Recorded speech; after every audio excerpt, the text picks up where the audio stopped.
Welcome back, and thank you for tuning in to the Summit Podcast, episode 17. I am your friendly neighborhood host, Rain, Hold on, aka. nigga. Let's get some more enthusiasm in it. This week 17. What we Well, doing? damn! Hold on, if you would have let me finish, I was gonna apologize My to the bad. people for not being here last week. We were As I getting was. there, you As I know. was. Fuck my energy up. Damn, my apology.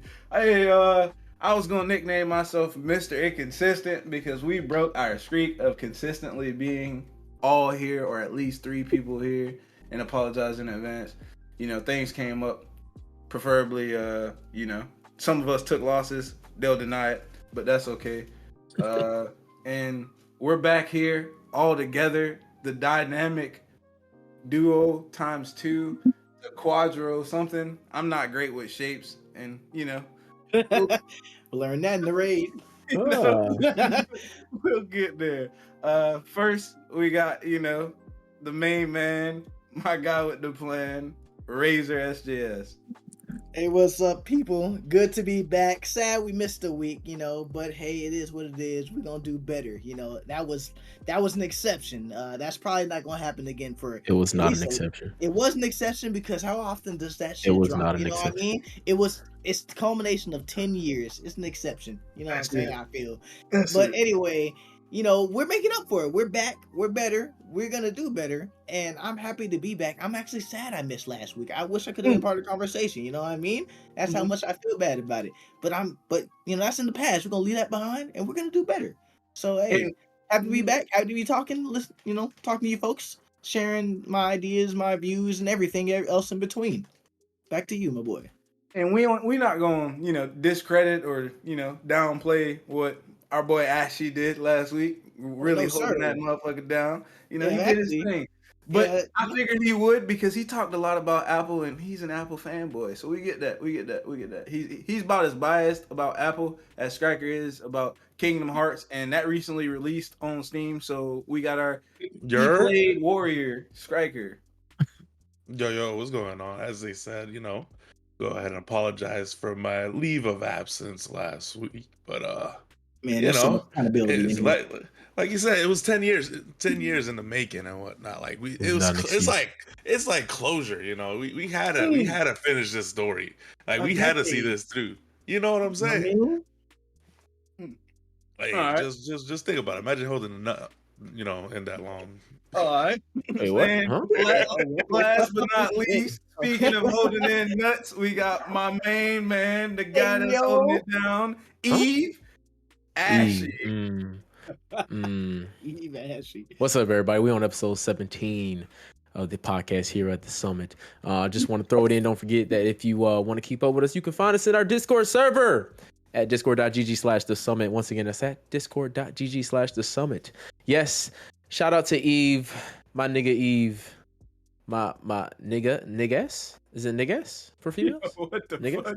My niggas Eve? That means royalty. Niggas means royalty. Oh shit. All right. Well, she royalty. That bitch bad. Her and Lily. Look. Side note: I am an Apple fanboy, but I am not biased towards Apple. Okay, I will discredit Apple when they need some discredits going on. All right, we're gonna fuck up our words today, but that's okay. It's our podcast. We can do what the fuck we want to do. We got episode 17. This is 17 weeks straight on the podcast here at the Summit, where we share with you all of our gaming news and whatever the fuck we want to talk about. It's gonna be kind of a random episode. I'm gonna let these boys talk a lot today because I guess it was an excuse. It wasn't if you ask me, because the niggas didn't get the job done. But I guess if they say it was. I hear a lot of I hear a lot of I. Hold on. I came out a little aggressive. He was coming at us. I had to defend myself. I got my job done too. You know what I mean? Yeah. All right, we got the job done then. But you can't say nothing about us. Well, there better be a lot I hear about Destiny, the Fallen, whatever the fuck just dropped. We can't even let you disrespect us like that. Hey, nah, for real. Hold on, man. It's the final shape, sir. Hey, boys, y'all witnessing this shit? I better hear a bunch about the final shape in this motherfucker since we got the job done and shit like that. I better hear a lot. I don't know. What am I thinking of? What is the Fallen? You want it to fail? No, I actually don't. He sounds like a hater, doesn't he? I know. I don't want to hate on it, but I missed my boys last week. Y'all niggas, I was like, that nigga Razor said 9 o'clock. 9 o'clock came. 10 o'clock came. Listen, 10:30 came. We and were I'm like, some difficult. And then niggas was ignoring me. I'm like, okay, can I get an update? Can I at least get a text? I try to chime in every now and then. I was gonna update you, but like shit got hectic. Okay, we ran into shit that we didn't expect. All right, it got crazy in there for real. Like it got so crazy. I typed you a message, but I didn't send it because I wasn't sure, and I had to delete that shit the next day. It was still in there. That shit crazy as hell, bro. I'm looking at the messages now. I said, when y'all gonna be ready? That was at 8:53. This nigga Striker said, tune in on Worlds first. I don't know what the fuck that meant, but I said, okay, and I said, huh? Question mark. He said, an hour? That was almost an hour after I sent that shit. I said, okay, all right. At an hour later, after Striker said an hour, I said, update. No answer. I said, question mark, crickets. I said, okay. I guess these niggas just gonna leave me stranded. Okay. Was just very optimistic, all right? But look, we're gonna make it up for it with the content we giving y'all today, because we gonna talk about the shit. I got plenty to say about the shit. Well, there it is. Let me clear out the news first. I feel like it's gonna be a lot. So let me clear out the news, and I'm gonna touch up on some Stellar Blade. Then y'all can have the floor for the rest of the go. But touching up on the news, everybody who's tuning in, since the news always comes first. Obviously, we got the new game releases. We currently released. We got Destiny 2: The Final Shape. Stay tuned. We got V Rising on the PS5. We have Dark and Darker on PC. We have Killer Clowns from Outer Space available on all platforms, and we have Monster Hunter Stories. Those are all available right now as you're listening. Coming up, we have Elden Ring: Shadow of the Erdtree DLC, which drops June 21st. And we have Luigi's Mansions 2 on the Nintendo Switch. For those of you who play Nintendo Switch, don't know why you do, but for those of you who play Nintendo Switch, we have Luigi Mansion 2. Not much news. That's all we got really. Besides this PS5 update, we got the PS5 will soon be able to join Discord voice chat directly from their console. So it's going to be rolling up some updates over the next few weeks that will allow you to, I guess, better enhance your experience on Discord, because right now it's a little janky. So it's going to allow you to basically connect to all your voice chats in your favorite servers right from the PS5. So I guess kind of acting like its own application. We'll see if they fuck that up somehow. Also, PS5 is rolling out their profiling sharing option, which will be available starting next week, I believe, in the US. So stay tuned for that. Also, before I let these boys have the floor with their final shape hoopla, I'm gonna talk about Stellar Blade real quick since it is a little overdue. We finally just picked it up. It's a go for me. Stellar Blade's a go for me. I've been addicted to it since I started playing it. It's I'm gonna wait and save my review until I finish it. I think I'm on that fuck ass final boss right now. So until I beat that heathen, I'm not going to speak on it too much, but I do want to say that for all of you who don't know, Stellar Blade is a PS5 exclusive right now by Shift Up. This is their first AAA game besides Naraka Blade Point. I don't think that was really a AAA. It's more like a AA game, but this is their first major game for the studio, and it's a Korean game. It's not Japanese. So for all those racist fucks who were saying it's Japanese, shame on you. The game is a Korean game. It's very trendy right now because of it's provocative. I'll say it's provocative. Would y'all say it's provocative? It's provocative. I'd say it's entertaining. It's provocative. It is. Oh no, it's very entertaining. Like almost there's at least every cutscene there is, you get to see a panty line, some ass from behind, and if they could, I guarantee they throw in a vagina, a little camel toe from the back. If they could, huh? If they could, PC modders will do it when it drops. Trust me. Oh my god, they should never drop this on fucking PC. Oh my goodness, everybody's just gonna be running around naked. But Stellar Blade, just to sum it all up right now, Stellar Blade is a go for me. I'm giving it right now a solid 8 out of 10. It gets in solid 8 out of 10 right now for me. And I'm dropping points off just because of the story's okay. It's not nothing that you're gonna like care about. So I'm gonna have to knock off a point for that. Another point, cumulative is all the little minor just nagging shit throughout the game. Nothing deal breaker, obviously, but all together with all my little nags about it, since they're so minor, it all equals up to 1 point for me. So I'm giving the game a solid 8 out of 10 so far. And I'm gonna let y'all have the floor for Destiny 2, the final ship. Y'all boys got it from here. Okay. Well, I would like to state that I am going to start my Hellblade adventure very soon. So if you're still looking to talk to it next week or whatever, hopefully I have a more solid, Oh yes, we can talk opinion about on it it. and whatnot. I should beat it tonight. That's so what's up. We can, I mean, depending on how busy my schedule is, how long the game is, maybe I could beat it in a week. I don't know. But yeah, the final shape. Let's see. I think first we should definitely talk about the story before anything else. Because obviously this was the culmination of the last 10 years, the end of the saga, right? The end of an era, one could say, right? And it was a lot riding on this because the other boys can like probably tell you more about this, but like if this thing didn't succeed, there were gonna be some layoffs. Shit was gonna be rough for a couple developers over there at Bungie, and so there was a lot on the line here. And I gotta say personally, I think they delivered. I think that this is a pretty amazing DLC. It's one of the few ones that I bothered to actually come back and like fully in depth go in and explore. Like I came back and played Lightfall a little bit. What are the other Beyond Light a little bit, but I never got too deep into them. But this one was dope. This one kept me hooked, and like I'm excited to see what else comes with it, in the future with these future episodes. And I guess this is gonna be a spoiler review, right, guys? I assume, yeah.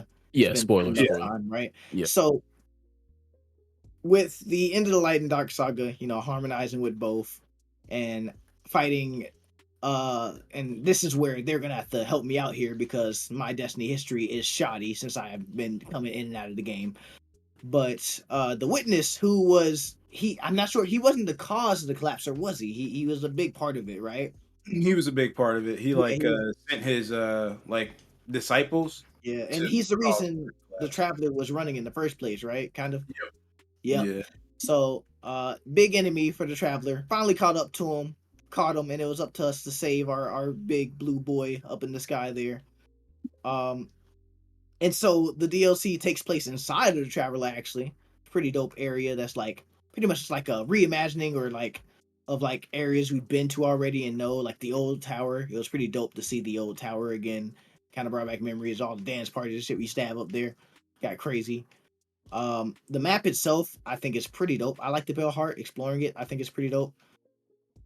And as for the missions were pretty fun. Like I enjoyed them, and not just for Prismatic, but like the missions themselves, most of them are pretty dope. There wasn't a lot of like really annoying stuff like there sometimes can be in other DLCs, right?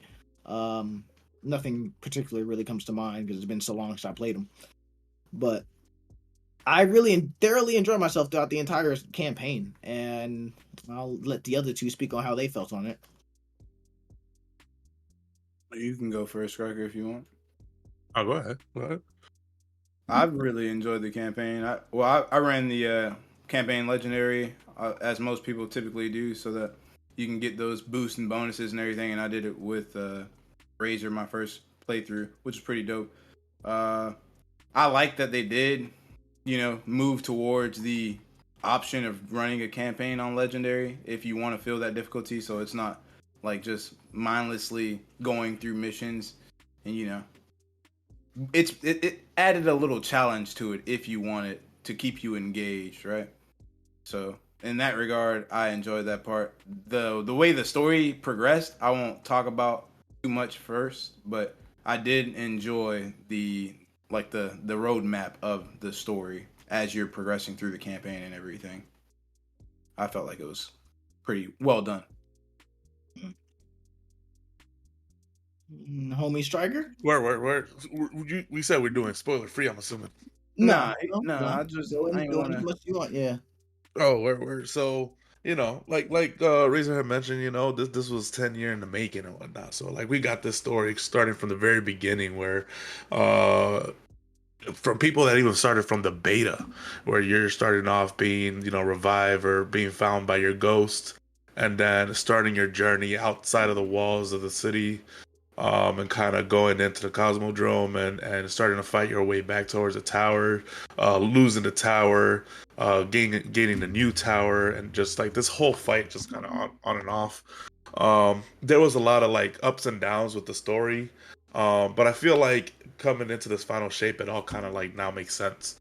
And that's something that I wanted to see in this final shape. I wanted to like just see them kind of wrap this whole story up and like bring it full circle and kind of understanding exactly like why did we lose the first tower and whatnot? What exactly was the big picture here and whatnot? Why did where did all these enemies come from that we were fighting, along the way up until the point of the witness and whatnot? And I feel like this is kind of like an adventure of not just defeating enemies or like getting rid of these bad, but more so coming to understanding with these people that are these lords or people in power, or not people but creatures in power, I guess you could say, such as like Kaido, or even who was it, the one from the Fallen that we side with. Yes. Kind of gaining them as allies and whatnot, and seeing all that come to an end, almost like an end game type fight at the very. I'm not sure. Did y'all do the very last I did activity? Yeah, Excision. Man. Mm-hmm. So that cinematic kind of seeing that cinematic and going into that cutscene, like honestly, Final Shape for me, like it definitely gave me that closure that I wanted to see, and that that end game type feeling of finally, we're here. Overall, I love the story. It was great to see how they came and closed it out. Now, where I'm kind of iffy on, and I feel like this is kind of an issue that I feel like series or storytellers have an issue with, is closing the story and kind of just letting it be, right? We're going into season of the Echo, which I haven't delved too much in or figured out exactly what's going on entirely there. But from what I've kind of sum up, um, we're kind of learning more about like the deeper parts of the universe and whatnot, and kind of seeing another dimension or something like that through failsafe. We're seeing suspicious, well, not suspicious, but mysterious activities happening in Nessus um, occur with certain dimensions that are kind of coming up, and you got to go in there and kind of like decrypt some code or find some materials that'll help you understand exactly what's going on and causing these anomalies to occur.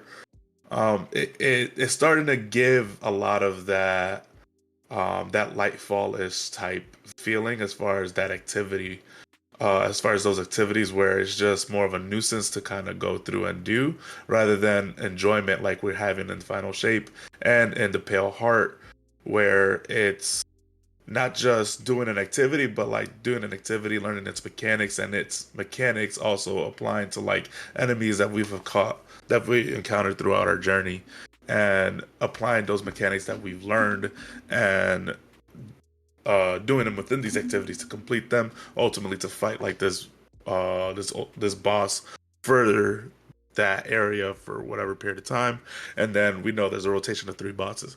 I feel like that was phenomenal and kind of a good way to add replayability to their game. And if they would have just kind of ended it at that and closed it out, I would have been perfectly fine with it. The season stuff and all these acts, I'm not too sure exactly how I feel about it just yet. It's just something I guess we'd have to see as they kind of like unfold it and go about it. Though what they have shown, I think it's pretty cool that they're bringing back some things, especially with the Dreadnought. The Dreadnought was definitely a memorable place for people that got a chance to play in that and kind of adventure around there and partake in even the Court of Oryx and fight those bosses and do those activities. Will we get that to the full extent? I'm not sure, but it'd be interesting to see what they're doing with it.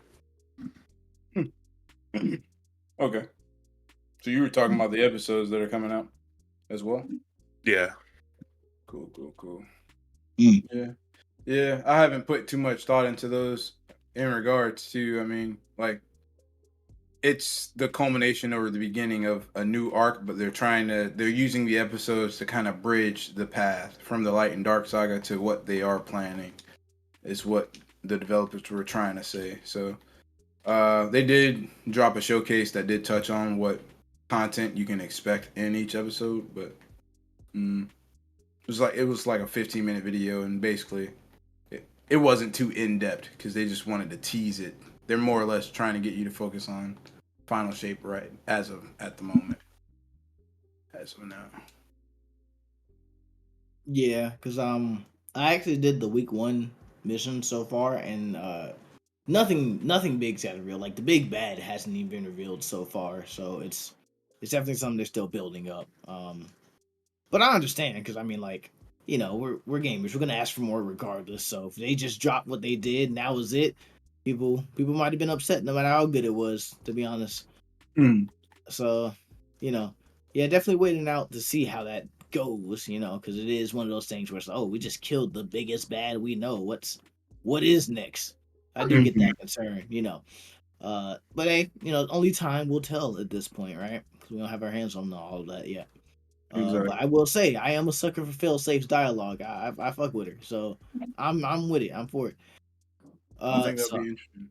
yeah. But go back onto that, like the final shape thing. All in all, it was a culmination of the entire 10 years of the story. This story itself, narratively, I think was written very well because as you progress through the campaign, you're actually making it through the destination and seeing all these things like come together. You're seeing the story of the traveler and the witness. You're seeing the story of what the guardians have done, the different members of the fire teams. Like there's memories throughout the campaign that you interact with that play very, good uh dialogue and story based off of other seasons that people might not have thought would pertain to the story, because like you're like, oh, seasonal content won't be intertwined with it. It's not canon, this, that, and the next. But a lot of the shit was not necessarily pertinent, but important, I guess, right? The story itself, the way that it ended, and the weapon that you get, right? Spoiler, ergo that sword. You That's not your first time seeing that sword or really using that sword because they've hinted at that sword in your guardian dying previously in an expansion, and that sword was on your grave, and you walked through Vex time gates and found your grave in the future, which was kind of like a like foreshadowing of events to come. So they've always had this kind of plan, just not we never knew how they were presented, right? And I think they did a really good job of presentation. I did not have the same complaints. A lot of people did complain about how you don't kill the witness in either the final mission or the raid. Yes, that's a spoiler, but you do eventually kill him in an activity, their first ever 12-man activity that's like supposed to bring the community together, and they're even increasing the difficulty on it so that you can try it at harder levels, and it even incorporates a lot of the mechanics from the raid to encourage players to give that a shot. I think, truthfully, if you've been playing Destiny for 10 years, regardless of how long you've taken a break or have just, decided you've fallen off, I think you should give the raid a shot. Yes, it's going to be challenging, but I think it's part of the experience. You paid for the expansion. You should experience everything in the expansion. There are people out I'm there have willing some, to, teach you. yeah, I'm gonna have some opinions on Lack Tide of Gamers too in a bit, but I also agree with that because like at first when I did that 12-man activity, I was like, damn, this is mad easy, and I didn't like how easy it was, right? But I understood, right? Because I remember like what only like 10 to 20% of players have ever completed a raid, period, right?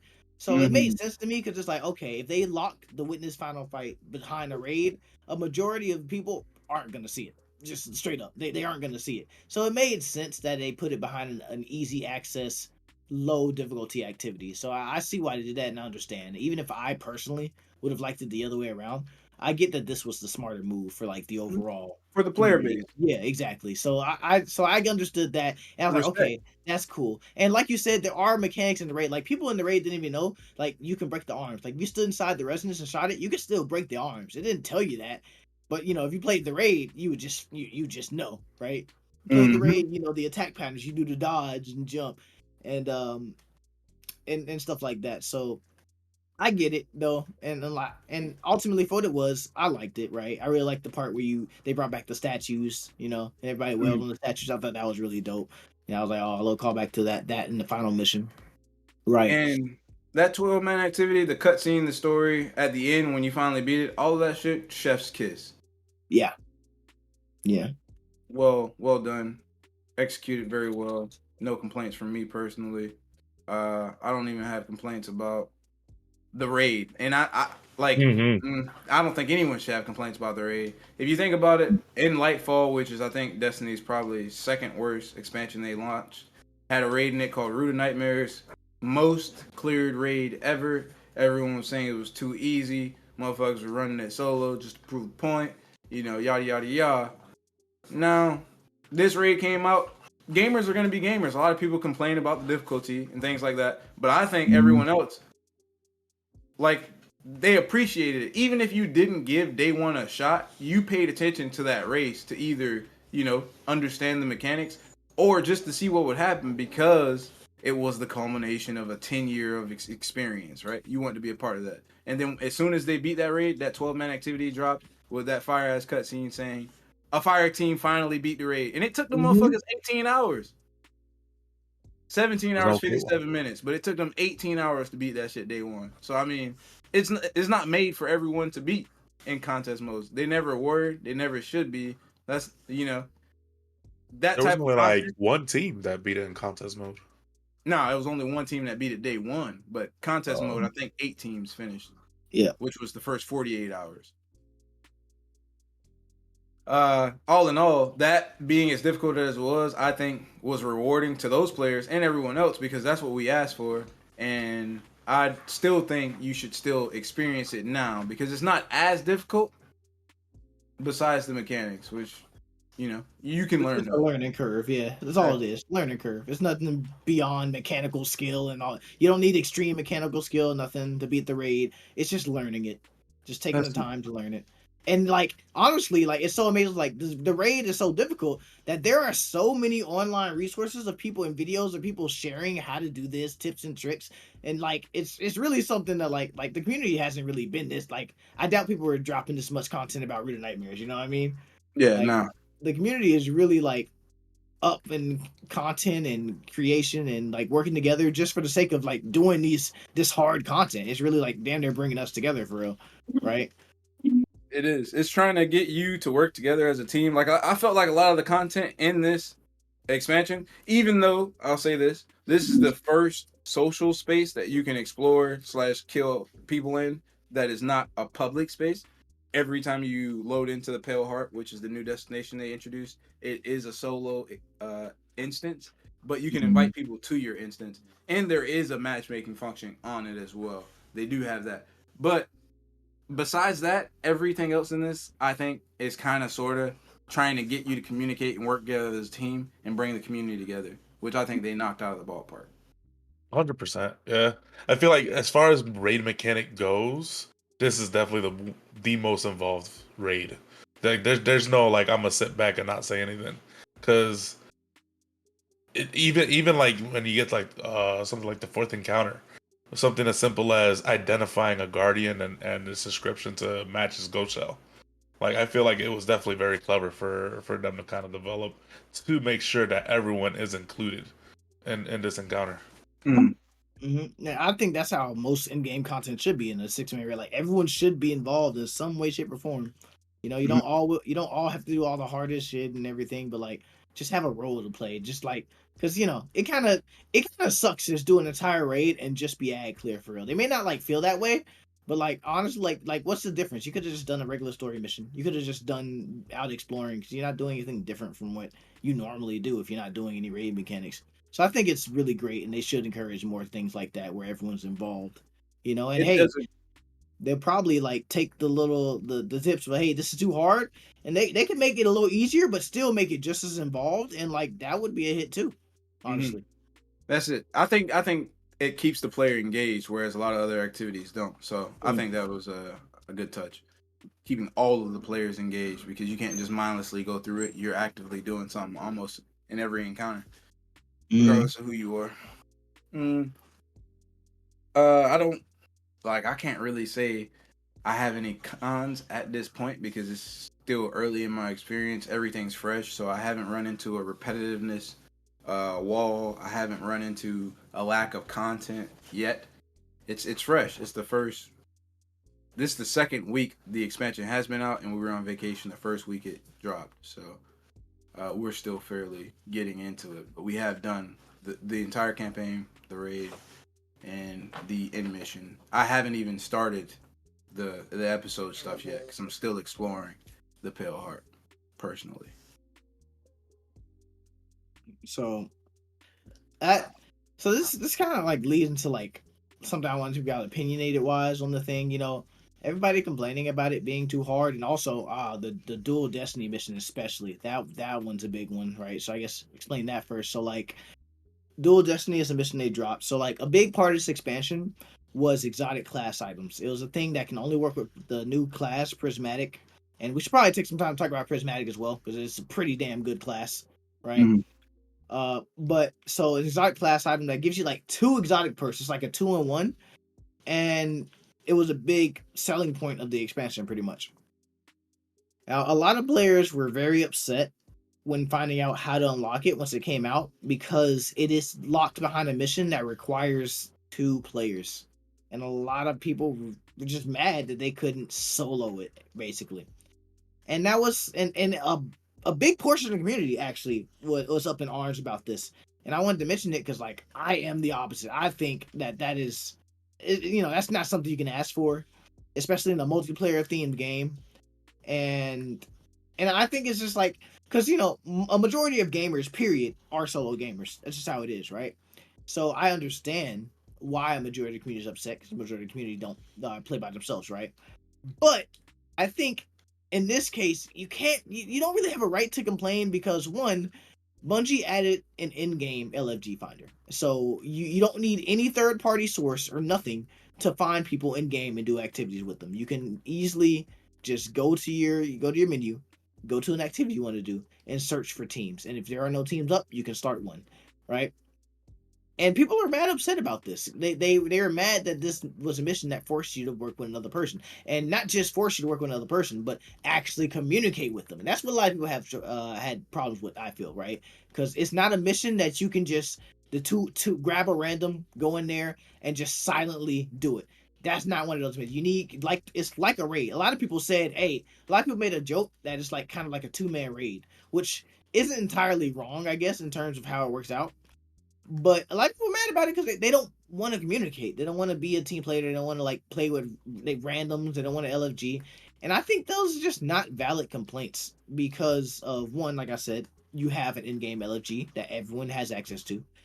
And 2, the mission, now I've done it myself 2 times, it's not difficult. It isn't really difficult. It's literally just a communication thing, right? And which I don't understand why a lot of gamers are antisocial. I get that. But I feel like, you know, with a game that is, you know, a multiplayer themed game such as Destiny, do you really have a right to, you know, be like, oh, I don't want to communicate with people and stuff like that? Because I personally don't think you do. I personally think it's like, hey, this is because correct me if I'm wrong, but it's a looter shooter MMO, and I get that it doesn't seem like an MMO all the time because because a lot of instances are closed off, and like even like Rain said, the Pale Heart is a closed off instance now. And the most open world thing is the free roam, which a lot of people typically don't do. Like a lot of mid to late game players aren't just roaming on planets, right? Because there's not really much for you there. But still, regardless, it is a multiplayer game, right? And this is proven through all the in-game activities requiring teams, right? Dungeons and raids are 2 of the most prominent in-game activities, and you don't need a team for either, technically, right? There are some crazy people out there who will solo shit, but if you're average person, you need a team, right? Not just yet. Even the great people need a team. It's just the crazy people, the crazy good players who don't. If we're being honest. So that was something that I was kind of like peeved with, of people complaining about. And then also they even made it. They even were nice about it. You don't. The mission isn't the only source of the exotic class item. It's just the way you have to unlock it. After that, you can explore in a Pale Heart by yourself and just get and trust RNG to give you cloaks. I've been doing it for the past couple days. I have like 9 total, and I'm still going because all my rolls are like. Well, no, I'm not gonna go that hard. So I don't have the rolls I want yet. But you only have to do the mission once, right? And it is not that bad, right? And there's plenty of content creators and streamers who actually carry their community through it, right? Through like viewer points, allowing you to just go and join them and do the mission with them. And even if you don't have that, like I said, LFG, right? That's a thing. If you're playing on PC, use there are plenty of Discord LFGs for Destiny. I'm in one. I looked around for people and like it's just too easy because everyone's looking for people to do the stuff with, right? So this is one of those scenarios that remind me of like gamers always think that they should have it their way because they bought the product, but I don't believe in that. Like I believe dev intention should hold not all the weight, right? Like, it's not saying devs always know best, but it's their game, it's their vision, and sometimes we have to just accept that, bite the bullet. Like, yo, it's their game. This is how they want us to play it, and I feel like this is one of those scenarios where you just have to suck it up and be like, okay, yeah, this is it. And if it's not for you, that's okay because the exotic class item is not mandatory in any way, shape, or form. So you don't need it to access anything in the DLC to play anything. It's just something extra that you can do that if you want it, right? I'll let the other two speak on it if they have different opinions or whatnot. But that's just how I felt about the whole situation, and I feel like this is one of those things where we need to stop complaining. I'm all for the motherfuckers just communicating. You know what I mean? I preach that. So if you want it, you gotta go get it. It's like it's not gonna be given to you. Yeah, you pay for the product, you pay for the content, but they put a way for you to get that content. There's means for you to do that. You don't break out of your comfort zone sometimes, man. Talk to people. I get it. I'm an antisocial person myself, but it ain't hard to find someone that will help you if you want it, and you shouldn't allow that to stop you from doing content. But the people that are just, verbally frustrated or upset about it requiring 2 people and not being able to solo it, that's okay, bro. You can't solo everything, and you're probably not soloing everything. So just, voice your opinion, bite that bullet, and then get it done. There's no need to allow that to be your obstacle from achieving greatness, in my opinion. I don't know. Stop crying. It gets better. No, yeah. Yeah, I don't know. I feel like those players that choose to just do things solo and whatnot, ultimately, like, you're just holding yourself back. There's really not much more that we can say about that, other than like there's a lot of activities that Bungie created or developed it in a way that it's supposed to involve multiple or more than just one player to communicate. Like, it is what it is. You either accept it or just keep playing whatever solo activity you want to, and just go about your business. So you like Ray said, you can't complain about it. But there was something that you mentioned, a topic that I did want to bring up was the whole prismatic and the prismatic subclass and kind of how it affects current gameplay, and what are we to expect of the other subclasses. And I kind of wanted to hear your opinions on that. And just to kind of start it off, the prismatic subclass, we saw that it was gonna essentially encapsulate all of the subclasses, both light and darkness, into one, and merge their abilities and aspects and fragments in a way that they can synergize and proc one ability versus another to have culminations of a bunch of elemental buffs and debuffs that complement subclasses that they derive from. Such as you have the Stylus Executioner from this is speaking on hunter perspective, as being a hunter main. You have a Stylus Executioner on a Hunter, which is from the Void subclass, that when you defeat an enemy with an elemental buff or debuff, you go invisible. And you compare that with any type of debuff, whether it's Tangle or Unravels or what is it? Ignition, like Scorch, or volatile rounds, or any of the many elements that we have. You can proc this, and then you have gamblers, gunpowder or gunpowder gambler, which essentially kind of works almost the same way, except it gives you a bigger grenade that does an AOE effect on enemies and kind of blows them up, which can also scorch, I believe, depending on the fragment. I haven't found the fragment yet. But like, there's a lot of synergies within this prismatic subclass, and there are aspects and fragments that I feel like ultimately it almost makes the other subclasses, or the more specific and specified subclasses, kind of obsolete. If not obsolete, it definitely power creeps them to a certain degree.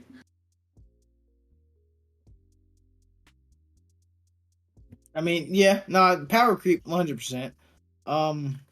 But I also think, like, prismatic is still new, so it's like, oh wow, so everyone's using it because it's new. Because at the same time, when it came to like the world's first, a lot of those people who were doing contest mode, they went back to what they knew, and like the other subclasses. So like, there's still room for it. Like me personally, like when I tried to go back to Ghost of Deep on the weekly reset, I ended up actually going back to Arc for like specifically the second room, because I had a tried and true stat that I knew worked, and I couldn't set it up in prismatic. So I went back to what I knew, and I realized that there are some things that maybe we're just not thinking about right now, but like there are some things the subclasses can do that prismatic can't, because it spread itself out everywhere too thin, Absolutely. type shit. So there's gonna be room. I think there's definitely gonna be room in places where the mono subclasses can shine. But especially for right now, because it's new, prismatic is just like the cool factor. You can do everything. You can have whatever you want. Um, but like time will tell. I do think power creep is definitely a thing. Like prismatic is strong purely. I think the biggest factor to power creep here is because of transcendence, right? It's basically another super. You basically have two supers on you at all times, right? If you have transcendent, because it's that good.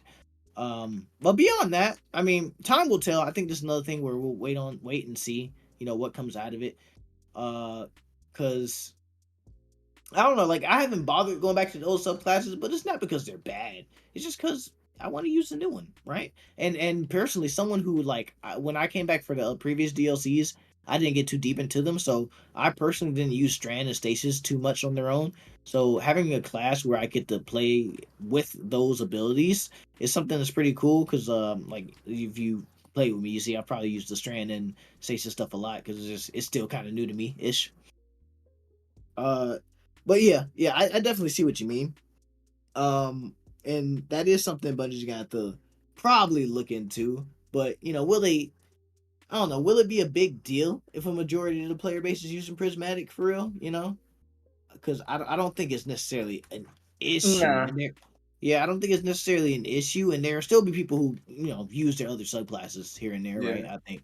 I think they And balanced it fairly well because they only took certain things from each subclass, and you're not getting like the best shit from every subclass personally, and that's from a warlock main. The supers are pretty cool. The different abilities you do have are great, but obviously I think prismatic builds will be their own thing versus like void builds or solar builds or like my arc build. You know what I mean? You can't do everything, but it does have like because you can combine these things, it has that unique factor that means it will be strong, but I don't think it's necessarily I need to use this over something else, right? Besides the like you said, the extra super, but that's beneficial in some regards for sure. Yeah, and another thing, I think a majority of player base, on their own, are not really going to bring out the best of Prismatic, because like build crafting with this subclass is actually difficult, to be honest. And like I find that the builds I use are not only reliant on the fragments, which you have to go through a bit to unlock, unlike the other subclasses, but also like what weapons I choose and shit, like and really synergizing everything within my loadout that I can. And like, not all players are gonna have access to all the best weapons and stuff. Like one thing that makes this build shine I'm using right now is Berry Bloodline, the exotic from Warlords. How many players are gonna have that? You know what I mean? And and like I said, on their own. So of course, people, YouTube exists. A lot of people are gonna go to YouTube for guides and stuff and copy builds, and as you should if you want to. Yeah, you don't have to theory craft yourself. You can definitely just do that if that's what you would rather do. But even still, it's not something every player individually is gonna be able to like take to like the best heights. I feel. On top of just like, I wonder how many people even have everything with prismatic unlocked. I just got my last fragment like yesterday or something, you know, and that was with the help of YouTube and stuff. You know what I mean? Like, so yeah, and ultimately, it might not be an issue if everyone's using it. To be honest, like, because it's a PVE game mostly. I'm not too big of a PvP player. I don't play Crucible too much, so I don't know if it's affecting people negatively there. I don't know if Transcendence and all that is very abusive and stuff there. I can't speak on that. Nah, I played a little bit of Crucible, and I even played the duos. It's not a big factor in there at all. I was running Prismatic, of course, just because I was mindlessly doing it, trying to get my engrams and everything. But it didn't seem like it affected the PvP balance in any way, shape, or form. Yep. So yeah, hey, I think it's just maybe just the overuse of it is just like further proof of how like well of a job they did with making it, And I think for right now, I have nothing but praise for that, to be honest. I'll worry about the future when it comes. And even if I do, like, what I said, like, Destiny's mainly a PvE game. So if it is overpowered, hey, that's only bad for the AI. Who cares? You know what I mean? Yeah, that makes sense. Absolutely. Fuck them. You know what I mean? They be sitting here freezing, stranding us. I don't care. I don't care if they have a rough time. And yeah, the enemies, the new archetypes, the different things they introduced, also like fire. Yeah, I can understand why this game got the reviews it got and not feel like it's fake news or this expansion, nonetheless. I don't know if we have anything else to say about Final Shape in particular. Damn, y'all niggas done? Damn, I thought you was sit back and chill, bro. I wanted to see though if you guys had any details or anything you want to talk about with the raid specifically.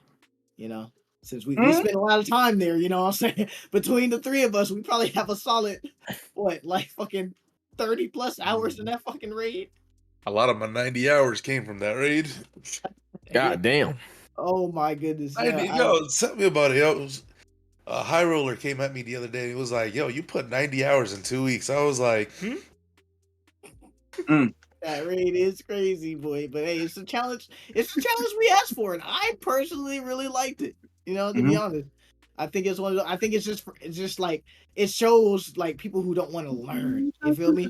Because like I said, it's not one of those joints where like I can't think of any other activity where like you fail because you just don't have the right weapons, you don't have the right damage, you don't have the survivability. With this one, survivability, you know what I'm saying, it can be an issue sometimes, but it's nowhere near the main issue ever, right? The main issue with every encounter is just knowing how to do it. And like we've been harping on communication. They made that a big part of it. That makes you think like they knew their player base don't like communicate. And they made it a big part of this raid to like force you to communicate. Like there's no encounter where you can't get by without calming, ever. Not a single one, except for maybe the witness. Like the witness is probably the least involved encounter of the raid, but it's also the boss fight, so everyone's very like hype and like there for it, And honestly, like with the way the boss fight works, you can do it different way. You can have 2 runners, you can have 3, you can have everybody kind of just take a buff and just like be ready to destroy a hand if they want to. You have a lot of options. Like that, I do want to praise that because that's one of the few fights where you can kind of run it. Your team comp can run it any way they wish, in a sense, right? Because it's not like too tight. It's not forcing 1 or 2 people to be the only ones to do this. Everyone can do it. And so I really love that about that final boss fight. the fourth encounter, the dreaded fourth encounter, after learning it, I gotta say it's a lot simpler once you do it and like you just like grasp your head on like what's going on. A lot of people were really really pet peeved around that encounter, but after completing it, I gotta say like honestly, not bad at all. Not bad at all. Pretty okay. Let me see. I don't think I have too much. Yeah, all the encounters are pretty nice. I there wasn't one that I really disliked or like really stood out from being bad from the others. Like they're all pretty close in my opinion. And I also did like also I'll say I really like the witness boss fight because it felt like a raid boss. Big attacks you have to dodge and move during damage. Obviously bigger than life boss type of deal, which isn't always necessary, but it's really cool to see, right? Him having dialogue during the fight. I don't know how many other bosses do that, but I feel like it doesn't happen too often, right? It's a fact. And yeah, so like, hey, that raid's really for as much trouble as much mental distress as it put me in on that day one. I loved it. I gotta say, it's a pretty fun raid, and it's something I could legit see myself running like weekly for Pinnacles, just because like I like the raid. I can't say that about a lot of other raids.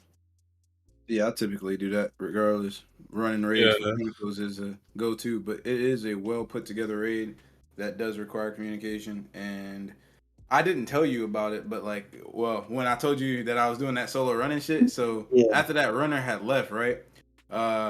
When I was like, does anyone want to give it a shot or whatever? One of them was like, yeah, I'll give it a shot. You just gotta, give me an explanation. And typically, whenever someone's explaining or teaching an encounter, the biggest thing or the thing that always gets me is it's always a long, drawn out explanation filled with meat, potatoes, and rice, which that's 2 starches. I don't need 2 starches on my plate. Leave the rice. Just give me my potatoes and meat. Pause. All right. So when I explain this to him, and I'm going to drop it real quick, right?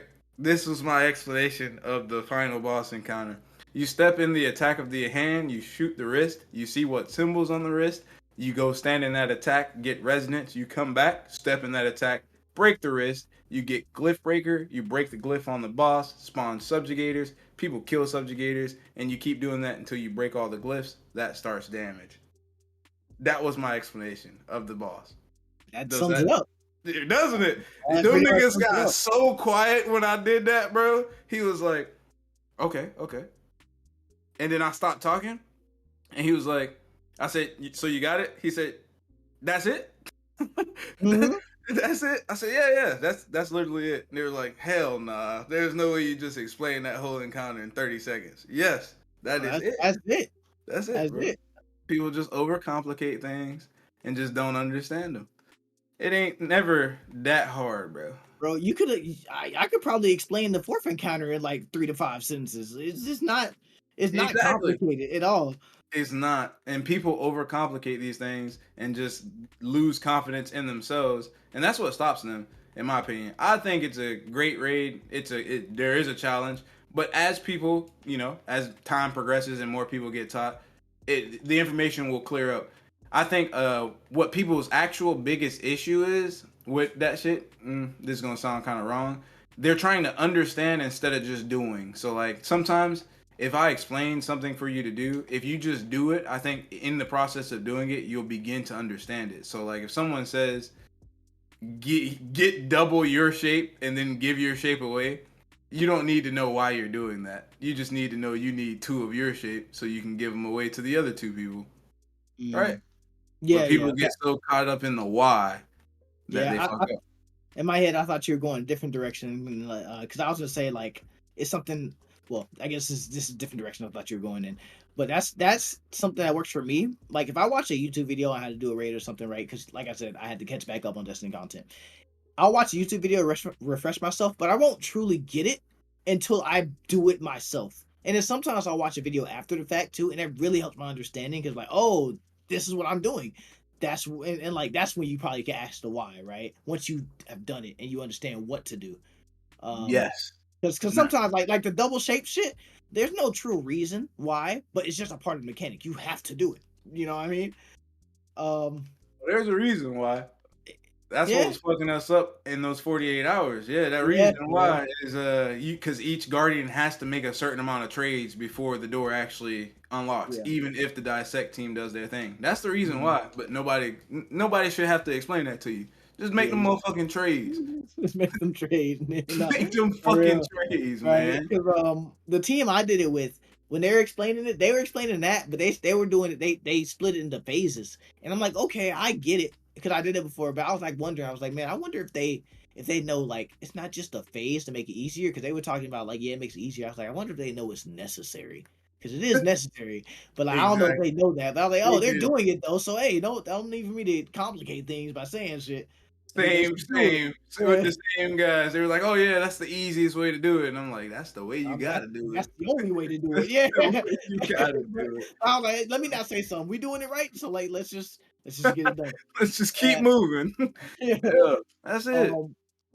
And, you know, this raid will help bring people out the shells, hopefully. And if it don't, then you're probably not going to complete it. Something, closed mouths get wiped. You know what I mean? That will happen. You don't say nothing, you will cause your team to wipe, and they're gonna be sitting there looking confused, like why we ain't do it. And it's gonna be your fault. And they'll eventually catch on to who the fuck it is, and they'll all turn on you. I guarantee it. You know, it will all turn on you. Oh man, because you know when we're on our third run through of these shapes, and we need the nigga to call out where Tentacle Hunter is, and he's lollygagging because he don't want to talk. Yeah, we gonna get real pissed when it get down to 3 seconds and we get wiped. I don't like that cosmetic. I think it's kind of meh, but you know, hey. But it makes you look so different. It makes you look different. Yeah, I like when I did my LFG, I was wearing my prismatic cloak, and but there was like 3 hunters. I'm like, oh wait, shit. And I put my cloak back on with the swords just because it makes me distinct. I'm like, oh hey, swords.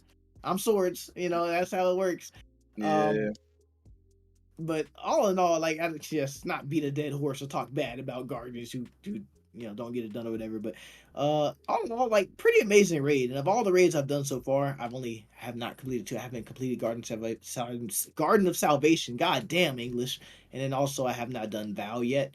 So I guess on those 2. Really? I'll be looking forward to that. In my opinion, all the ones I played, Salvation's Edge, definitely like my favorite raid so far.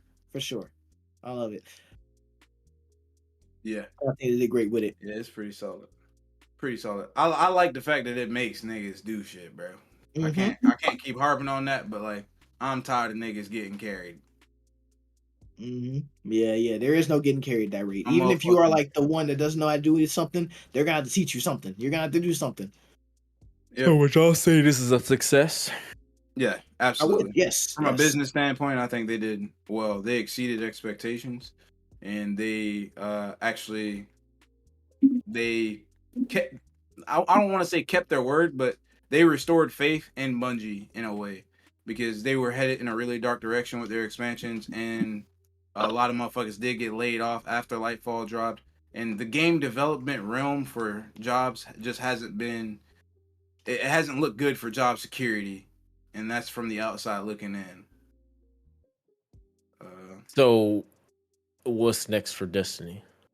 So I think they're gonna start their new saga. You know, like these episodes are supposed to be not necessarily expanding on the final shape or, you know, the light and dark saga, but they want to take it in a direction where you don't pretend like that shit didn't happen. You know what I mean? You're gonna learn from it, build the story on it, and now like after destroying the Witness, which is what you finally do in that 12-man activity, it sends out a pulse across the galaxy and I don't want to say enlightens, but like empowers certain individuals around, which leads them down this episodic state that they're going with. Mm-hmm.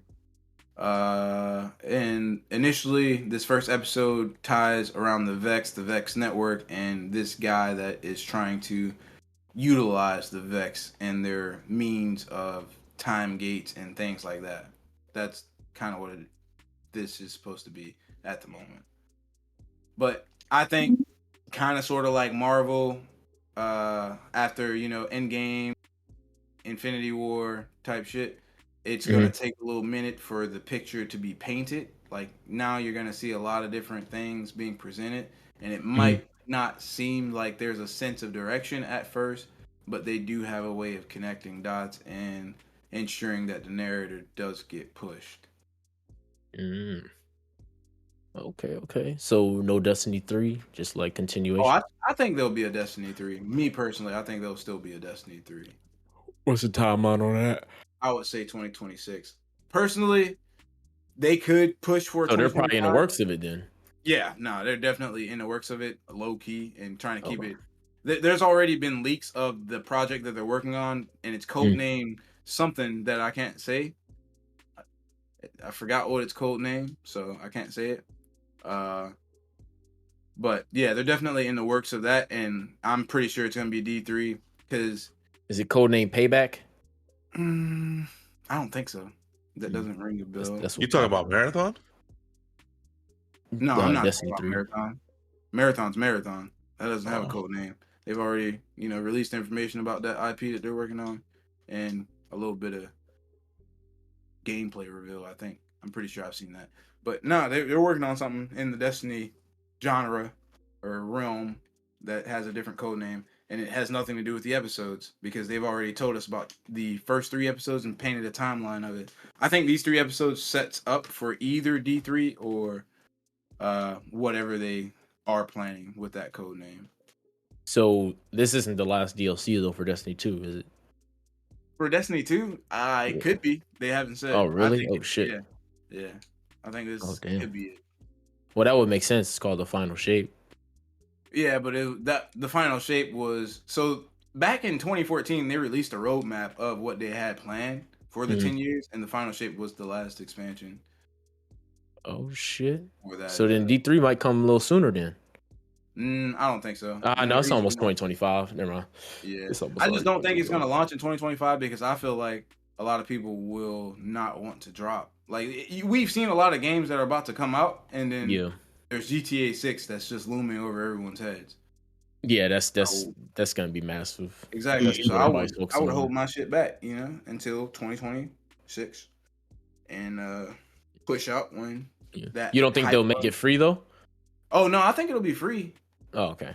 But then it could work if they launch. No, because then people are gonna be occupied on GTA, like you said.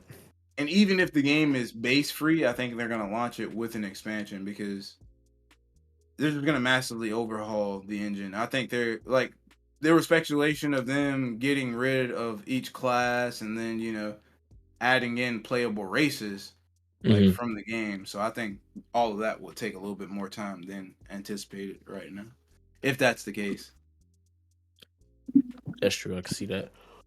I mean, honestly, though, it might be best for them to release it before GTA 6, though, if you think about it, because GTA 6 is gonna drop in the fall of next year.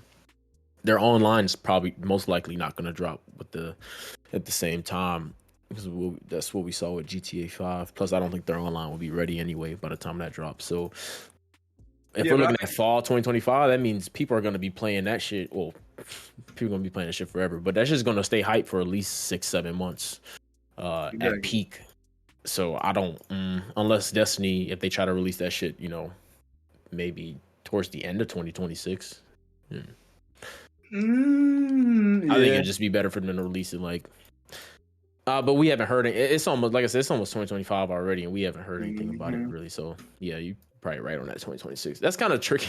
It's real hard competing with fucking a title like GTA 6, man. That's a real struggle. Like, if you really think about it, it's a real struggle. I mean, there's a lot of games coming out next year, but all people know about is fucking GTA 6. So that's pretty hard to market that around that one, but I guess we'll see. So, but you said it'll be something totally different, though, right? Like different storyline. So, I mean, the storyline's gonna be here. Like, they laid the foundation. I think it would be a continuation of the story, just not like the same thing we're experiencing. Like, the story right now was the Light and Dark saga. I think they're gonna move in a direction that deals with more races and other planets. Because they showed a cutscene of the rest of the galaxy and things like that. So I think they're hinting at seeing more new races and new things. Yeah, they are using some of the old races right now, but I think that's just to set it up. But you don't think as a new player coming into D3, you don't think they would need to have played everything in Destiny 2, do you? No. Okay. I still don't think because coming into D2, you didn't need to play D1. I mean, you can jump into True. Destiny at any point for real. True. Pretty Yeah. forgiving. I folks with it. Y'all got anything else to add to that? I think that covers just about everything we've experienced so far. Because remember, it's not over yet. You know what I mean? So so far, I think that's a good coverage of what we have seen. All right, cool. Did y'all all see the showcase for Xbox? I did. What are you familiar with Fable? Yes. Yeah. See, I'm not, and it looked really good. Like, did you see the new one? I guess it's a reboot. Oh, the trailer. Yeah. Yeah, It looks good. it looks good, right? Yeah, it looks good. I played Fable 2, Fable 3. I didn't play Fable 1. It was on I'm lying. I played Fable 1 for maybe 10 minutes on my PC at the time. Like I had a laptop. I was young and dumb. But yeah. That's okay. I played the other ones on 360 and I had a great time. It's just an RPG. Yeah, and like there are a lot of decisions in the game because like that was the first game I've ever played that I think you had an alignment in, and your alignment was like based off of your decisions you made, right? So it was my first time seeing if a nigga could just be evil, just to be evil, and. So is it kind of like Baldur's in terms of direction, as you can like put the story in? Yeah, but it doesn't have like multiple endings type stuff. It's just more or less your character. Like you can get locked out of certain things for sure, depending on if you're evil or not. Or it does kind of affect your ending because it affects the people, like your people, your servants, and things like that, how they perceive you. But I think I did. I was kind of neutral. I was chaotic good. I think that's what it said, which isn't, bad.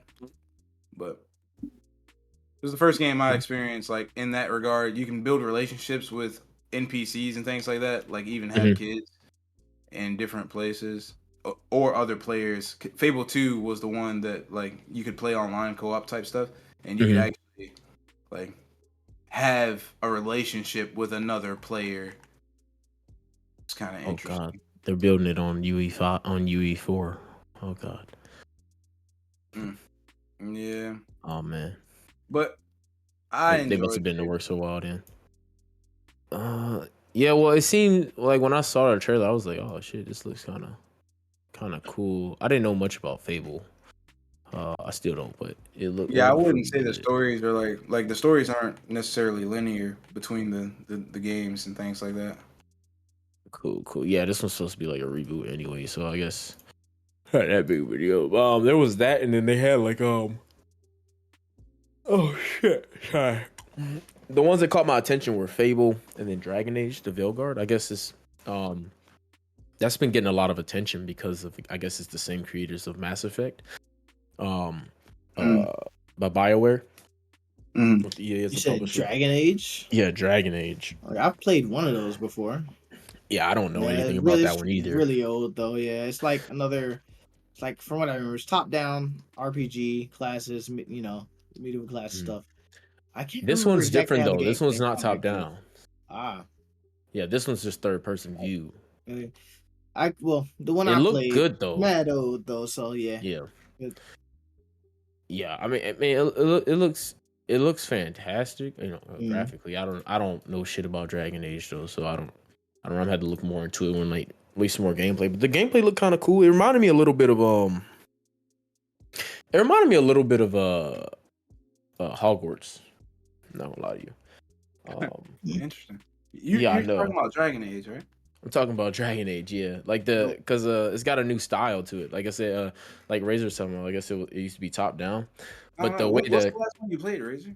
It was mad old. I think that was it actually. Okay.